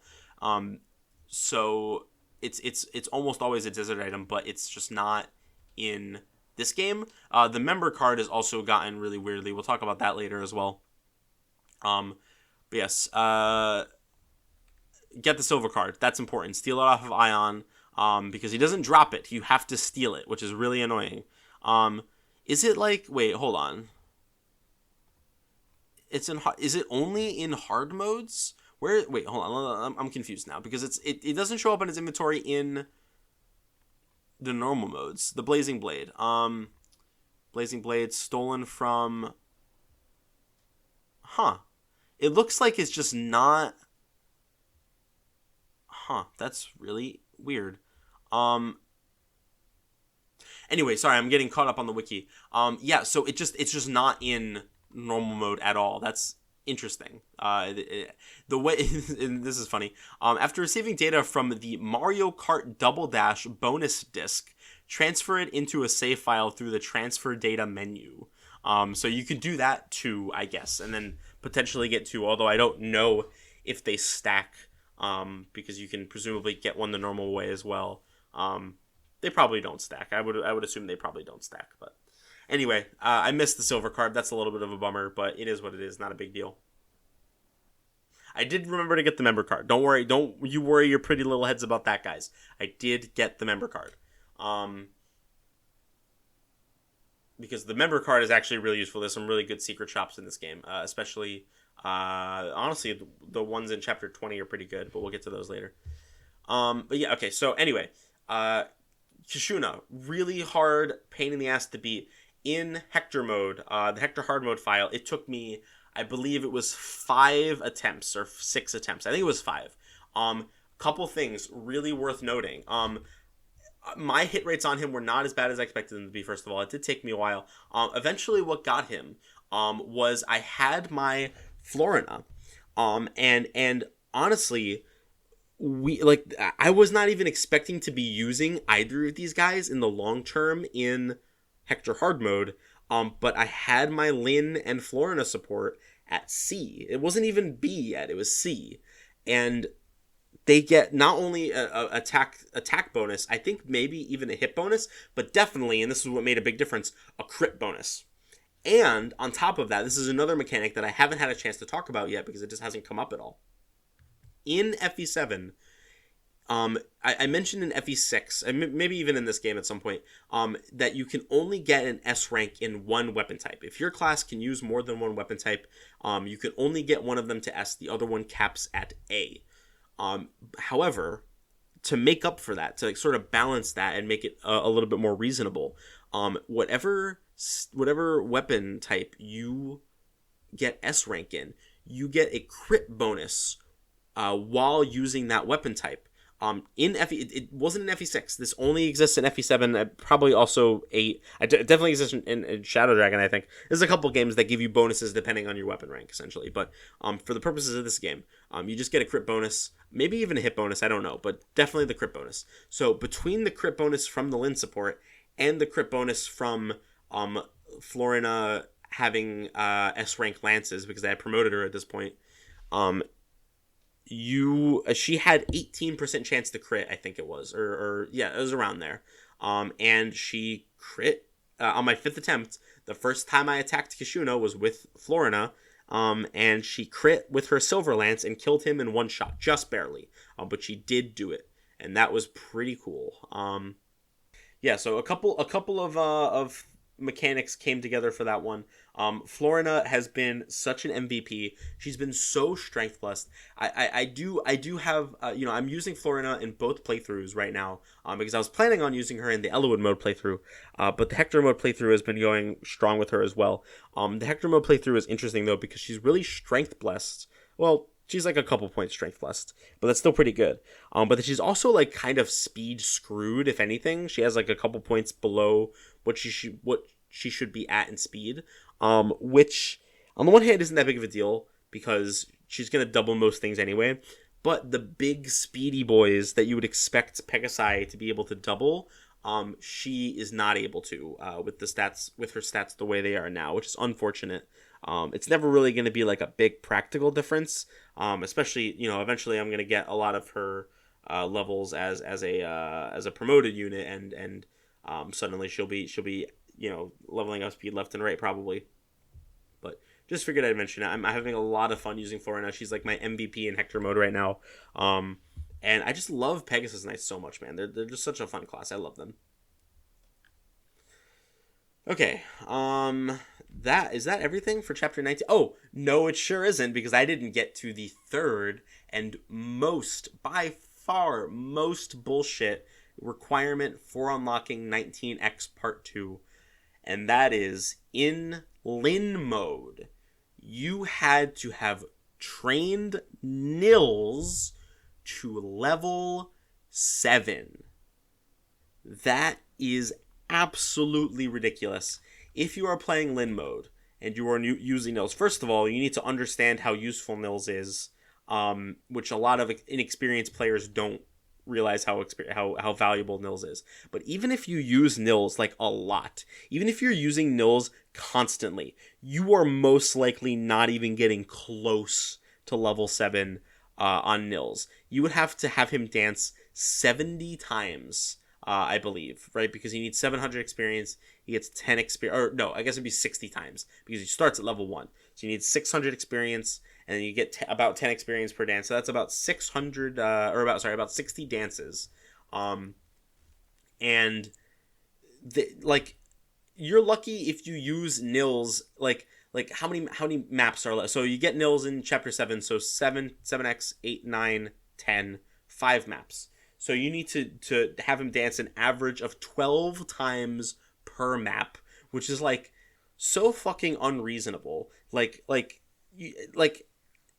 there aren't even going to be 12 turns in most of those maps, right? Like what ends up happening for most people, if you know about this requirement, is you just park Lin's ass on the throne in chapter 10 and just grind Nils to level 7 over and over again by having him dance over and over again, and it's so boring.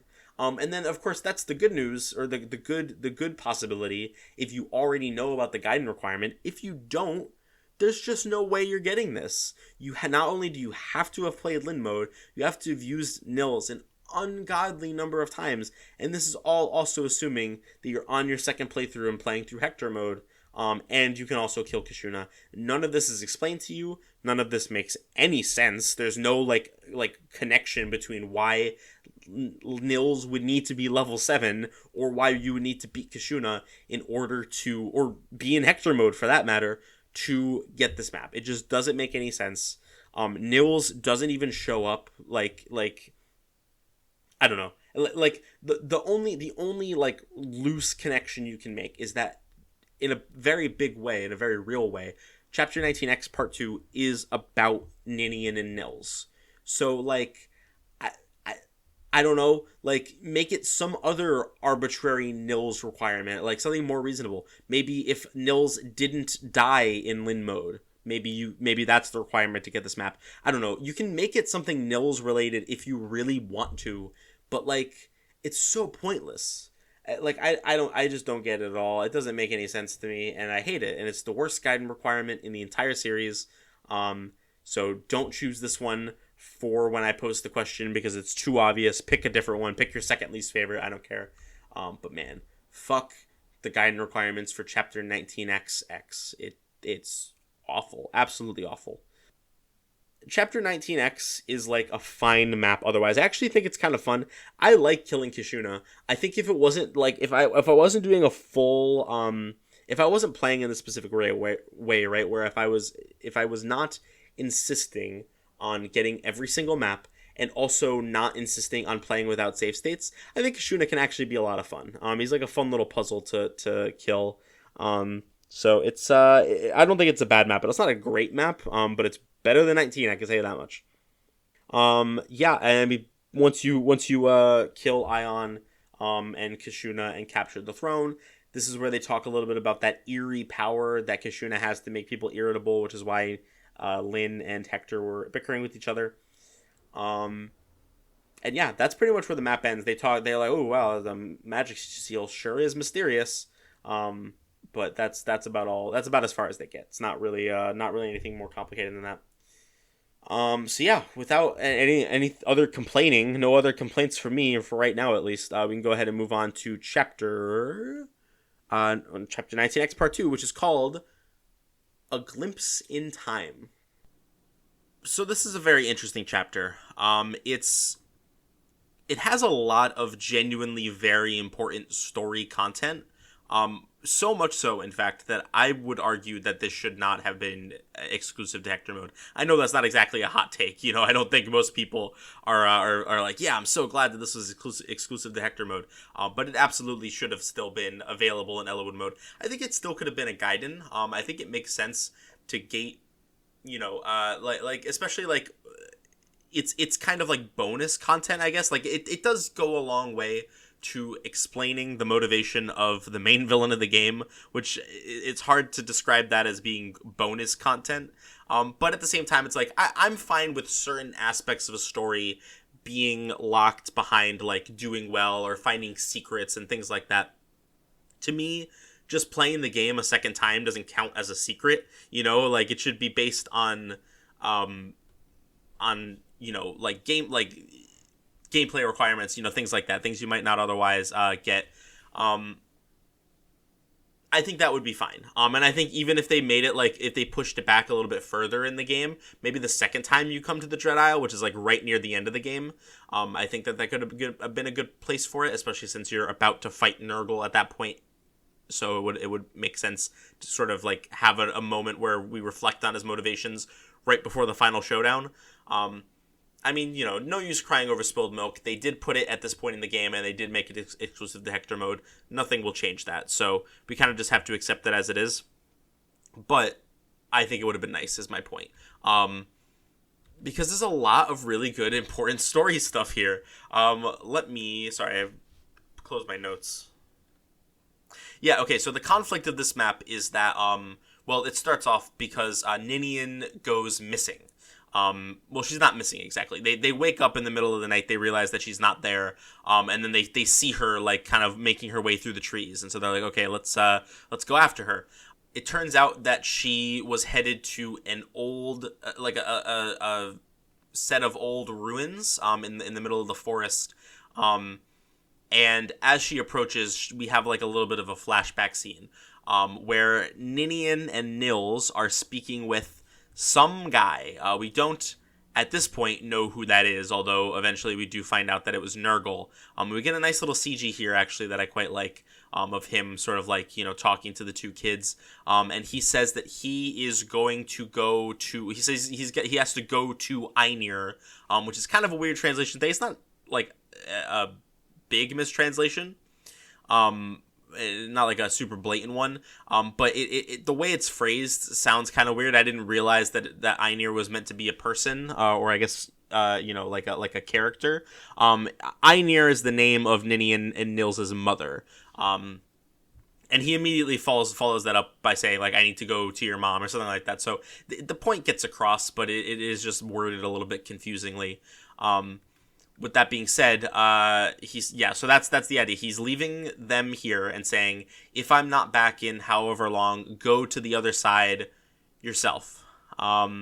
And we don't have any context what that means quite yet, although of course it gets sort of expounded on in a little bit, next chapter. I mean, I guess it is worth reflecting on the fact that if you're playing this chapter under normal intended conditions, then you already know what the plot of FE7 is. You already know that about what the Dragon's Gate is.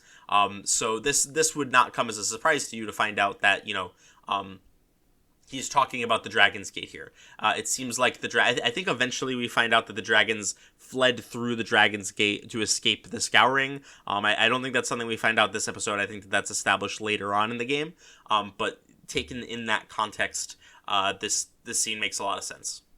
It's at this point that Hector and Eliwood and Lynn show up, and they make sure Ninian's okay.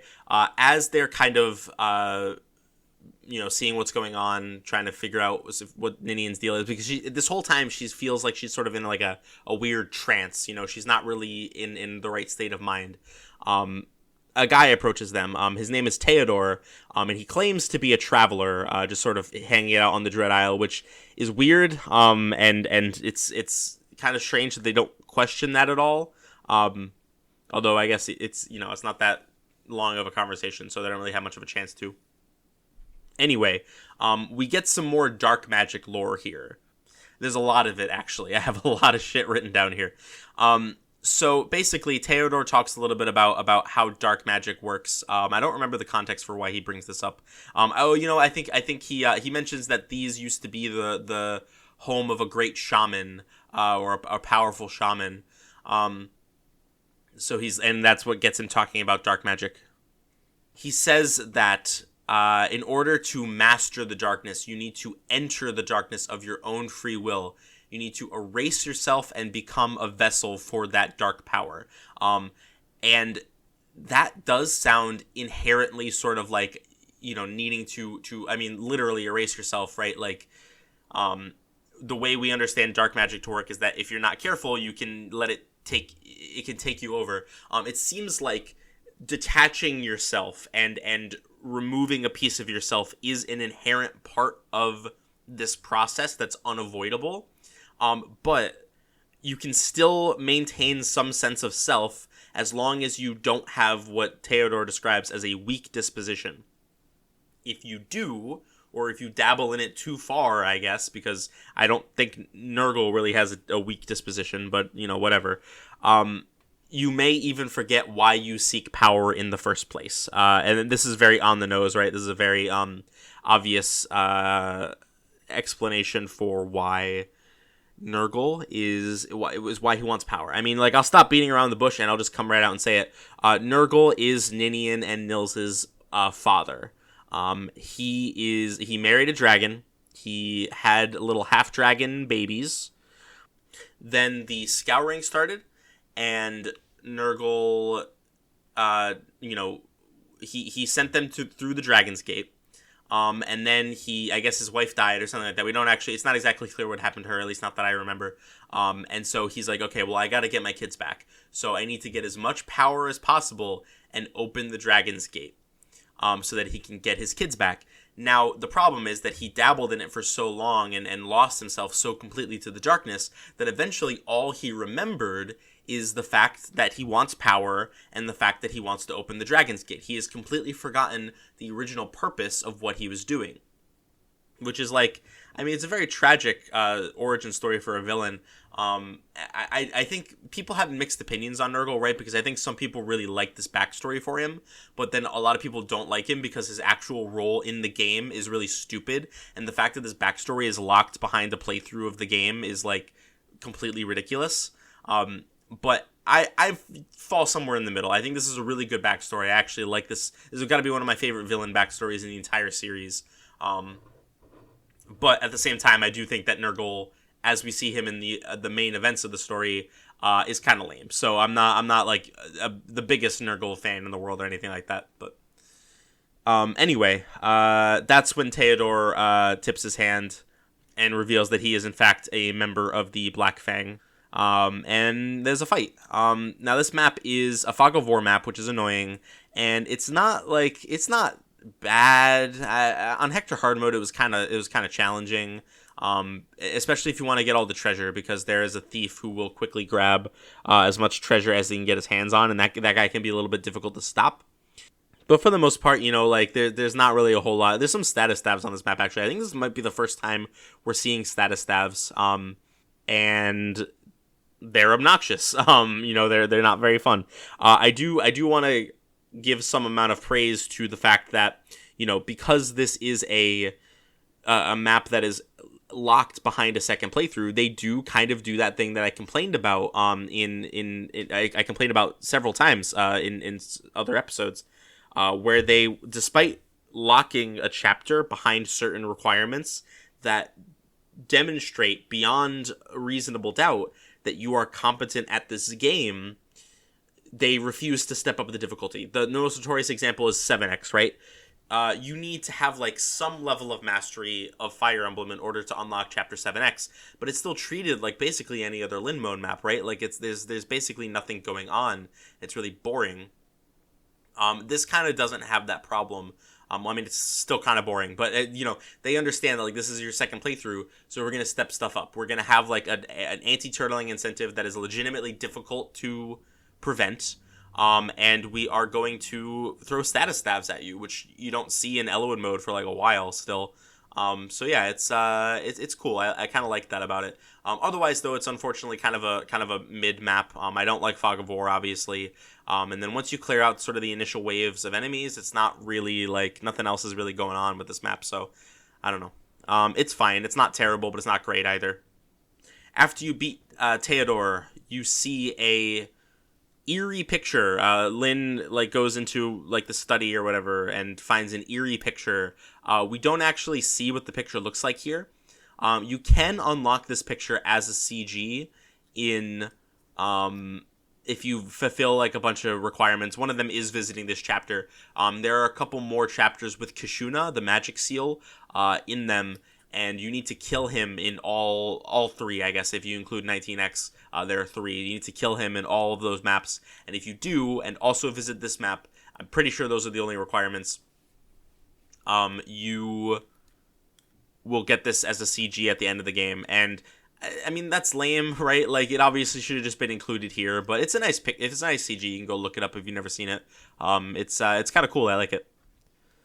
Nurgle then kind of like, so this is probably my least favorite part of the map. After Eliwood and co leave, Nurgle, that is, teleports in and like just kind of basically says everything that I've spelled out here. Is like, oh, why am I here? What is this place?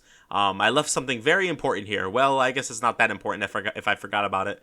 And then leaves, so it's like there's no room for misinterpretation there, which is a little bit lame. I think they could have just left it more ambiguous, instead of just having Nurgle come and give the whole game away, but it's fine. It is what it is.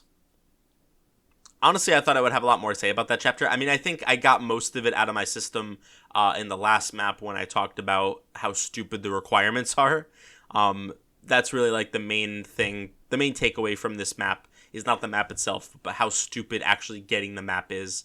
But the map itself is like fine. And there's stuff in here that I like. I actually quite like the story content, as I said, and the gameplay is like okay. But yeah, so with that done, we can go ahead and move on to our last chapter for the episode, which is Chapter 20, the Dragon's Gate. It kind of the opening narration spends some time hammering in that this is a building that was not made by human hands. Humans have no place here. This is a realm of dragon or whatever. It's very obvious that dragons made this building. We never really get like a lot of insight on why this building exists. I mean, obviously, the Dragon's Gate was presumably made by dragons. And we know that they eventually used it to escape from the Scouring, but was that its original purpose? Did it already exist before the Scouring, or did they make it while the Scouring was going on? Did dragons have like a whole settlement here?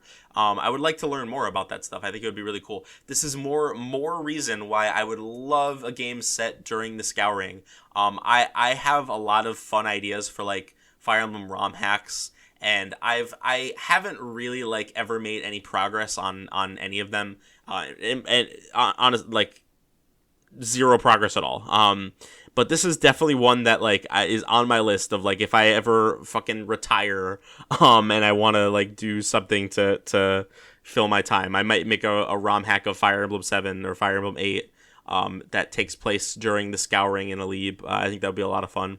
I think you like getting the backstory on all the heroes would be so cool. Like I could imagine fucking what's the guy, is it not Hartmut being the protagonist, right? And all the other characters you get over the course of the game would be so cool. But maybe someone's working on that. If you have any knowledge of a ROM hack being made that resembles that, you should let me know about it.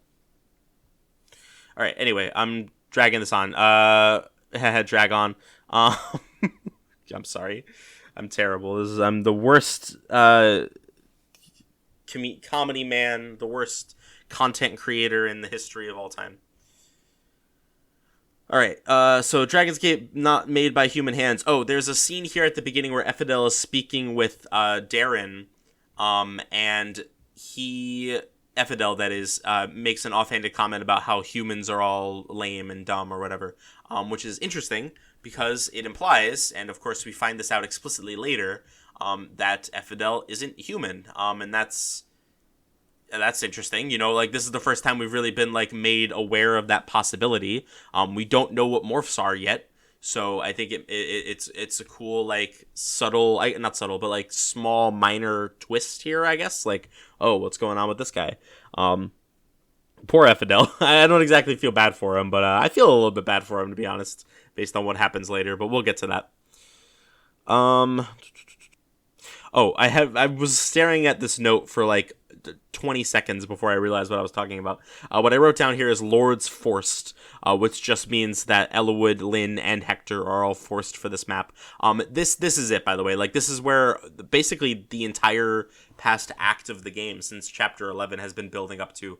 We are here at the Dragon's Gate. Eliwood knows, or at least believes, that his father is here, and they are going to break through all of the Black Fang soldiers here and get to his father. That is the goal.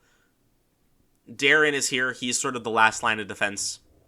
We are finally being able to take down Darren, which is neat. But yeah, so this map is honestly really, really, really cool. This is a contender for best map in the game, in my opinion, and I have a hell of a time cut out for me deciding between this and Chapter 18, which I love both of them so much. But the idea of this map is obviously it's a seize map. You need to kill Darren and seize the throne. Now what makes this cool is that there are a lot of different winding pathways you can go. You can branch off to the right through a door. You can go up the middle, and then like there's another branch that goes through like a treasure room and up and around to the left side, to the left of the throne. You can go around the side and break in the wall on the bottom right. There's a few different ways you can go. There's crisscrossing paths. Depending on whether you're playing Eliwood or Hector mode, Legault shows up in a different spot. We'll talk about Legault in a minute. But Legault will show up in a different spot, and that can make recruiting him like feel different depending on what mode you're playing. It's really cool. I like this map a lot. There's some cool side objectives here. Obviously, the big one, of course, being recruiting Legalt, but then also there's chests, and the member card is in this chapter. There is a thief, a generic thief, that has it on his person, and if you kill him, you do not get it. You have to steal it off of him, which is, relatively easy, because Legalt, again, you recruit Legalt in this chapter. He is a thief, so you can even if you don't bring Matthew, or even if Matthew's dead, you can guarantee that you can get this member card. But yeah, that's the gist of it. Quite a big fan of this map. And yeah, that's really all there is to it. It's not like a very complicated map. But the enemies are hard. There's a mini boss in the middle that there's like a big part of this map is like, figuring out how you're gonna deal with this guy, and making sure that your guys are equipped. You can go around him, I guess, theoretically, but you're gonna want to send a group up to the middle so that you can make sure that you're recruiting Legalt. Yeah, it's just a fun time. I really like this map. I think most people really like this map. So yeah, let's talk about Legalt. Legalt is a thief. You recruit him by talking to him with either Lyn or whichever your main lord is. So if you're playing Eliwood mode, it is Eliwood. If you're playing Hector mode, it's Hector. But Lyn will always be able to recruit him no matter what. I actually really like Lyn's recruitment dialogue here with him. I'm getting a little bit ahead of myself though. So when Legalt first shows up, he there's a really heavy-handed exposition dump about who he is. He's like, have you ever heard of some guys give him a hard time. He's like, have you ever heard of the Hurricane? And the guy's like, gulp, you mean Legalt the Hurricane, formerly one of the Four Fangs and one of the strongest members of the Black, something like that. It's really ham-fisted, but it's also kind of funny, so I like it. And then Legalt kind of mutters to himself about how there's no sense staying on a sinking ship. So he is planning to leave the Black Fang because he does not like the direction that it is going in. So you can recruit him, as I said, with either Lyn or your main lord. Lyn's recruitment dialogue with him here is really good because it demonstrates Uhai had an impact on her that he did not have to the other lords. I mean, because he was Sakaean and Lyn is also Sakaean, and that sort of shared heritage meant a lot to her. And for her, even though he was an enemy, he fought her honorably and in death, helped them and did the right thing, which I think really stuck with Lyn. And she brings him up in his recruitment conversation with her. They do a really good job here emphasizing how much of a pathetic loser Darren has become. He's just fully gone off the deep end. He's being told by Ephidel that, you'll be the ruler of the world or whatever, and he's fully buying into it. I think he's just between losing everything, he's really been backed into a corner here, and I think his way of coping with that is to just pretend that everything's fine, just be like, oh yeah, you're right, I am going to be the ruler of the world. It's going to be super cool and awesome. But of course, eventually you come for him and he has nowhere else to run and you kill him. Darren is no more. And they spend some time reflecting on how much, on how much of a pathetic loser he was. I like Darren. I think he's a fun minor villain, I did actually forget to write down, but I'll mention it here. There are secret shops on this map, not just one, but two, actually. This is one of the few maps in the entire series, maybe the only one in the entire series, now that I'm thinking about it, that has two secret shops.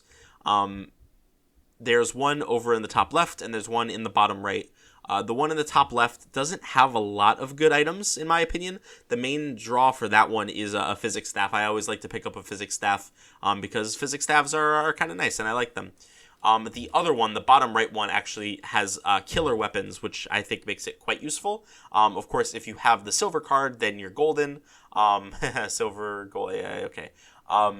Otherwise, though, if you're like me and you forgot to get the silver card, then you're gonna have to break the bank a little bit on these weapons if you want to buy a bunch of them. But it's fine. It's definitely worth it, and money, especially if you're not planning on using Dart, pretty soon-ish, money will not really be a major concern because you're gonna get a big payday soon. Yeah, so that's basically it. Like I said, I thought I would have more to say about this map. It's not overly complicated. It's a really well-made map that doesn't have a ton, interesting to say about it, but it's just good, you know? Like, it's a very simple concept done very effectively and very well, and I really like that. Definitely one of the better maps in the game. I'm gonna have to think again about whether I like this map more than Chapter 18. I have an idea of where I'm gonna come down on that, but we'll get to that in a little bit. Okay, so this is the final story cutscene. This entire episode has just been nonstop story after story after story. Big story cutscenes, big story events. Eliwood and co find Elbert. They go into the back room of the Dragon's Gate, and Elbert is there. He is injured, but he is alive, and they're like, okay, we're gonna get you out of here. But Elbert says, this is actually something that I forgot to bring up when Elbert and Nurgle were both originally talking. It makes it clear that part of Nurgle's plan is that he needs Ninian. And Elbert was actually the one, like, Elbert realized this and then helped Ninian and Nils escape. But because of Ninian's amnesia, she doesn't remember that she's not supposed to go back to the Dragon's Gate, so she just comes back. And now they have her. I think she actually got kidnapped at the beginning of this chapter when they arrive at the Dragon's Gate. So now they have Ninian, they of course being Nurgle and Ephidel, and they start opening the Dragon's Gate. I mean, they have everything they need. They have the quintessence. They have the which is generated by, like, life force. Man, there's so much shit in this episode that I forgot to mention a couple of very important things. Quintessence is like life energy. I don't know. We kind of figured that out more later. But yeah, so he has all the quintessence he needs. He has Ninian, so he can start opening the Dragon's Gate. And he does. In fact, a dragon comes through the Dragon's Gate and is just chilling there. And everyone's like, what the fuck is going on? Fortunately, though, or I guess unfortunately, if you're exactly Ephidel, Nils comes out of nowhere. He comes out of fucking nowhere and wakes Ninian up out of the trance that Nurgle has put her in, which causes her to freak out and close the Dragon's Gate. The dragon, it's unclear what exactly happens to the dragon. He seems to kind of just, like, dissipate and die. But while he does this, he goes berserk, and a big, like, fireball engulfs everything. Eliwood and co manage to escape. They get Elbert, they get Ninian and all them. Jafar. Oh, yeah, that's another thing. Jafar shows up, and they're like, oh, shit, Jafar, he's gonna kill us all. And then Ephidel tells Jafar to leave for some reason. So Ephidel was on their side the whole time, actually, it turns out. There's actually, like, a fun little fan theory about that. It's obviously not true. I don't think anybody actually believes that. But it is fun to think about. Everybody manages to get away, basically. Nurgle just teleports away. Ephidel can also teleport, but for some reason he just doesn't. And so he dies in Dragonfire. There is actually, I believe, a Fire Emblem 7 ROM hack that like shows the aftermath of this, where, like, Ephidel is alive and he has, like, a burn marks on his face. It's kind of interesting. After everybody manages to successfully escape, there is a scene where everybody is, like, chilling. It's unclear exactly what Elbert's been through at this point, but he's definitely, like, he got fucked up by Jafar. I think Nurgle's attacked him a few times. He's not doing great. He is not thriving, you could say. And so he's basically on death's door. Nurgle shows up and is like, okay, well, everything's ruined, but as long as I can get Ninian and Nils, it'll be fine. So he goes to try to get Ninian and Nils, but then Elbert still manages to have enough energy to get up and stab Nurgle in the back, which is based and epic. Nurgle, I guess, did not see this coming because he's like, "How are you still alive?" Which is a great question. One that Elbert immediately answers by saying, "I'm not," and then dying. Yeah, no, it's sad. That was the last of his energy. And at this point, he's not able to cling on anymore. It is a nice heartfelt scene with Eliwood as he drifts away. And Eliwood says, like, we came all this way to find you. Like, you can't just leave like this. It's sad. I legitimately like this scene. I've had a brain worm ever since I watched a video by Super Eye Patch Wolf about JoJo's Bizarre Adventure. If you know the video I'm talking about, then pat yourself on the back. It was his video on part 1, I think, of JoJo's Bizarre Adventure, and he brings up the same concept in his video on part 2, where basically deaths are like so much less interesting and so much less heartfelt when someone gets to just have like this big sappy speech, like, oh, I'll love you forever, or whatever,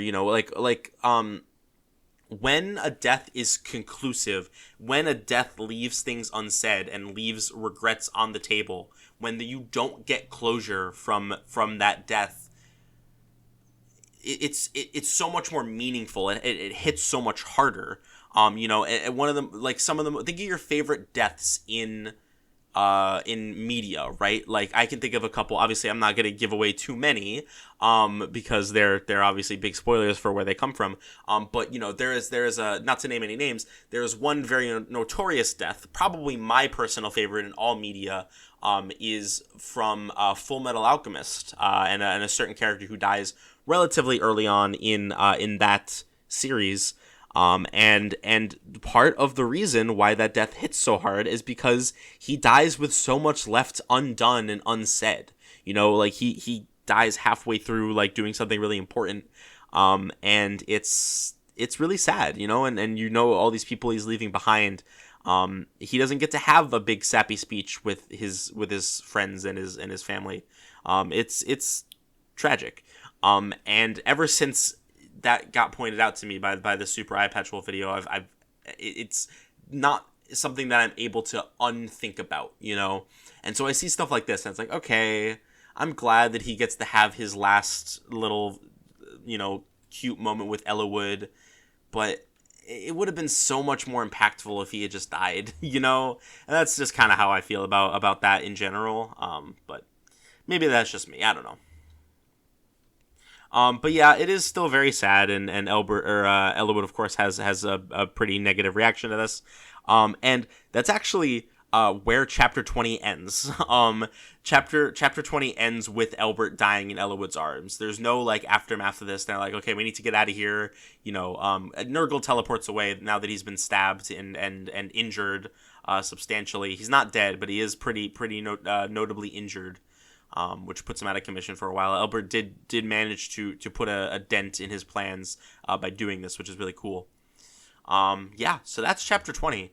I understand that we went through like 5 chapters, so many of which had like crazy amounts of story content, but I'm really glad that we ended here because, I mean, it just feels right, it feels like the right note to end on. Next time we're going to be picking up, we're going to be doing chapters, I believe, here, let me check. Yes, so next time it is 21, 22, 23, and 23X. So that'll bring us right up to the second Kishuna chapter. And we're actually going to be doing 4 chapters for a while. We're not doing 5 chapters again, actually, for the entire... actually, no, there's one more episode later on that has 5 chapters in it, but for the most part, we're doing 3 and 4 episode chapter episodes.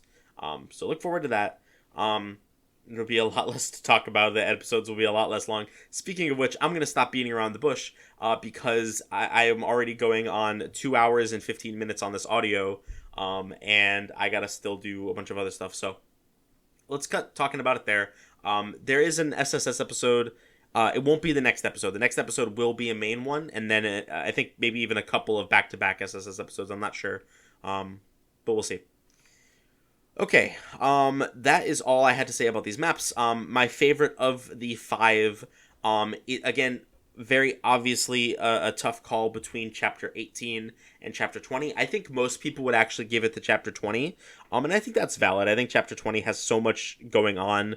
There's so many cool side objectives and things to do, and it feels like legitimately challenging.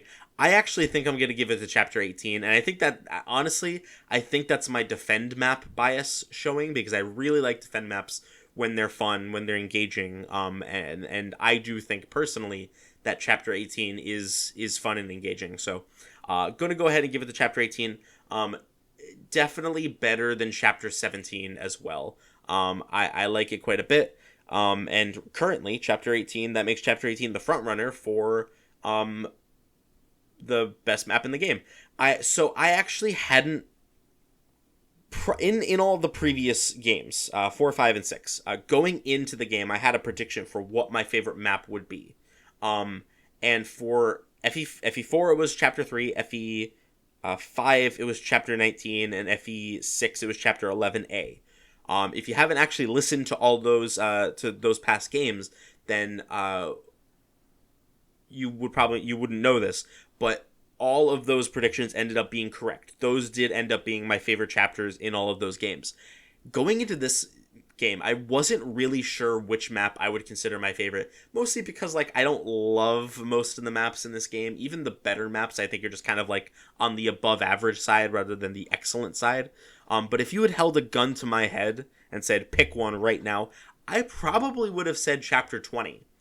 Which makes this, we're making history here, because assuming I don't change my mind later, which I suppose is possible, I've done it before, but assuming I don't change my mind, we're making history here by having this be the first game where my predicted best map did not end up staying as my favorite map in the game, which is exciting, and I'm curious to see if there are any maps later on that dethrone Chapter 18. I'm inclined to think probably not. But we'll see. I could be wrong, and I'll give him a chance. I'll go in with an open mind. We still have quite a few. How many exactly do we have? Let me check. 1, 2, 3, 4, 5, 6, 7, 8, 9, 10, 11, 12, 13, 14, 15, 16, 17, 18, 19, 20 maps left in this game, guys. Although, admittedly, that is counting separately the Lloyd Linus split and then the Kenneth Jeremy split. And then both of Eliwood and Hector's, legendary weapon maps. So, either way, though, that's quite a few maps. So we will, we'll go from there. Plenty of opportunity for it to be dethroned still. I can't believe we're barely even halfway through this game, guys. That's crazy. Anyway, doesn't matter. I'm excited to get this episode up and out. I'm not going to talk too much about stuff I've been doing because again, we're already going so long on this audio. I will say that I did end up beating Xenoblade Chronicles 3. I went back to it with the full intention of giving it an honest, fair chance to impress me again, and it didn't. So by the time I got far enough though to realize that I just wasn't enjoying myself and I probably should just stop playing, I was already so close that I was like, yeah, let me just do it. Let me just see it through to the end. I ended up skipping a lot of the cutscenes towards the end of the game. I just wasn't interested in what was going on. I don't know. I don't like Xenoblade 3. It's a shame because Xenoblade 1 is a solid contender for my favorite game ever. But especially 2, I hate 2. And then 3, I wanted to like 3. I had, some positive things to say about 3. For the most part, it just didn't do it for me, which is a real shame. And then the only other thing I watched, I have been rewatching Naruto. I really like Naruto, so I wanted to go back and do a rewatch of that. I'm still pretty early. Well, that's not true. I'm about to finish part 1. I'm on the last arc of part 1. So I'll keep you guys posted on that if anything interesting comes up with that. But I also watched Kaiji Ultimate Survivor, which is really good. It's about gambling. If you like Kakegurui, watch Kaiji. That's all I gotta say. It doesn't have as many cute girls, unfortunately, but Kaiji is pretty based. I fucking love Kaiji. He's like my favorite, one of my favorite protagonists in any anime. So, okay, yeah, that's all I had to say about that. And then news. Let me just check news real quick. I don't think there's gonna be anything major though. Fire Emblem Engage manga coming out. There's an Alear figure, which I might have already mentioned. That's about it. Honestly, there's not really much else going on. Okay, yeah. That's all I had. So I hope you all have a great rest of your day, and I will see you all next time. Bye-bye.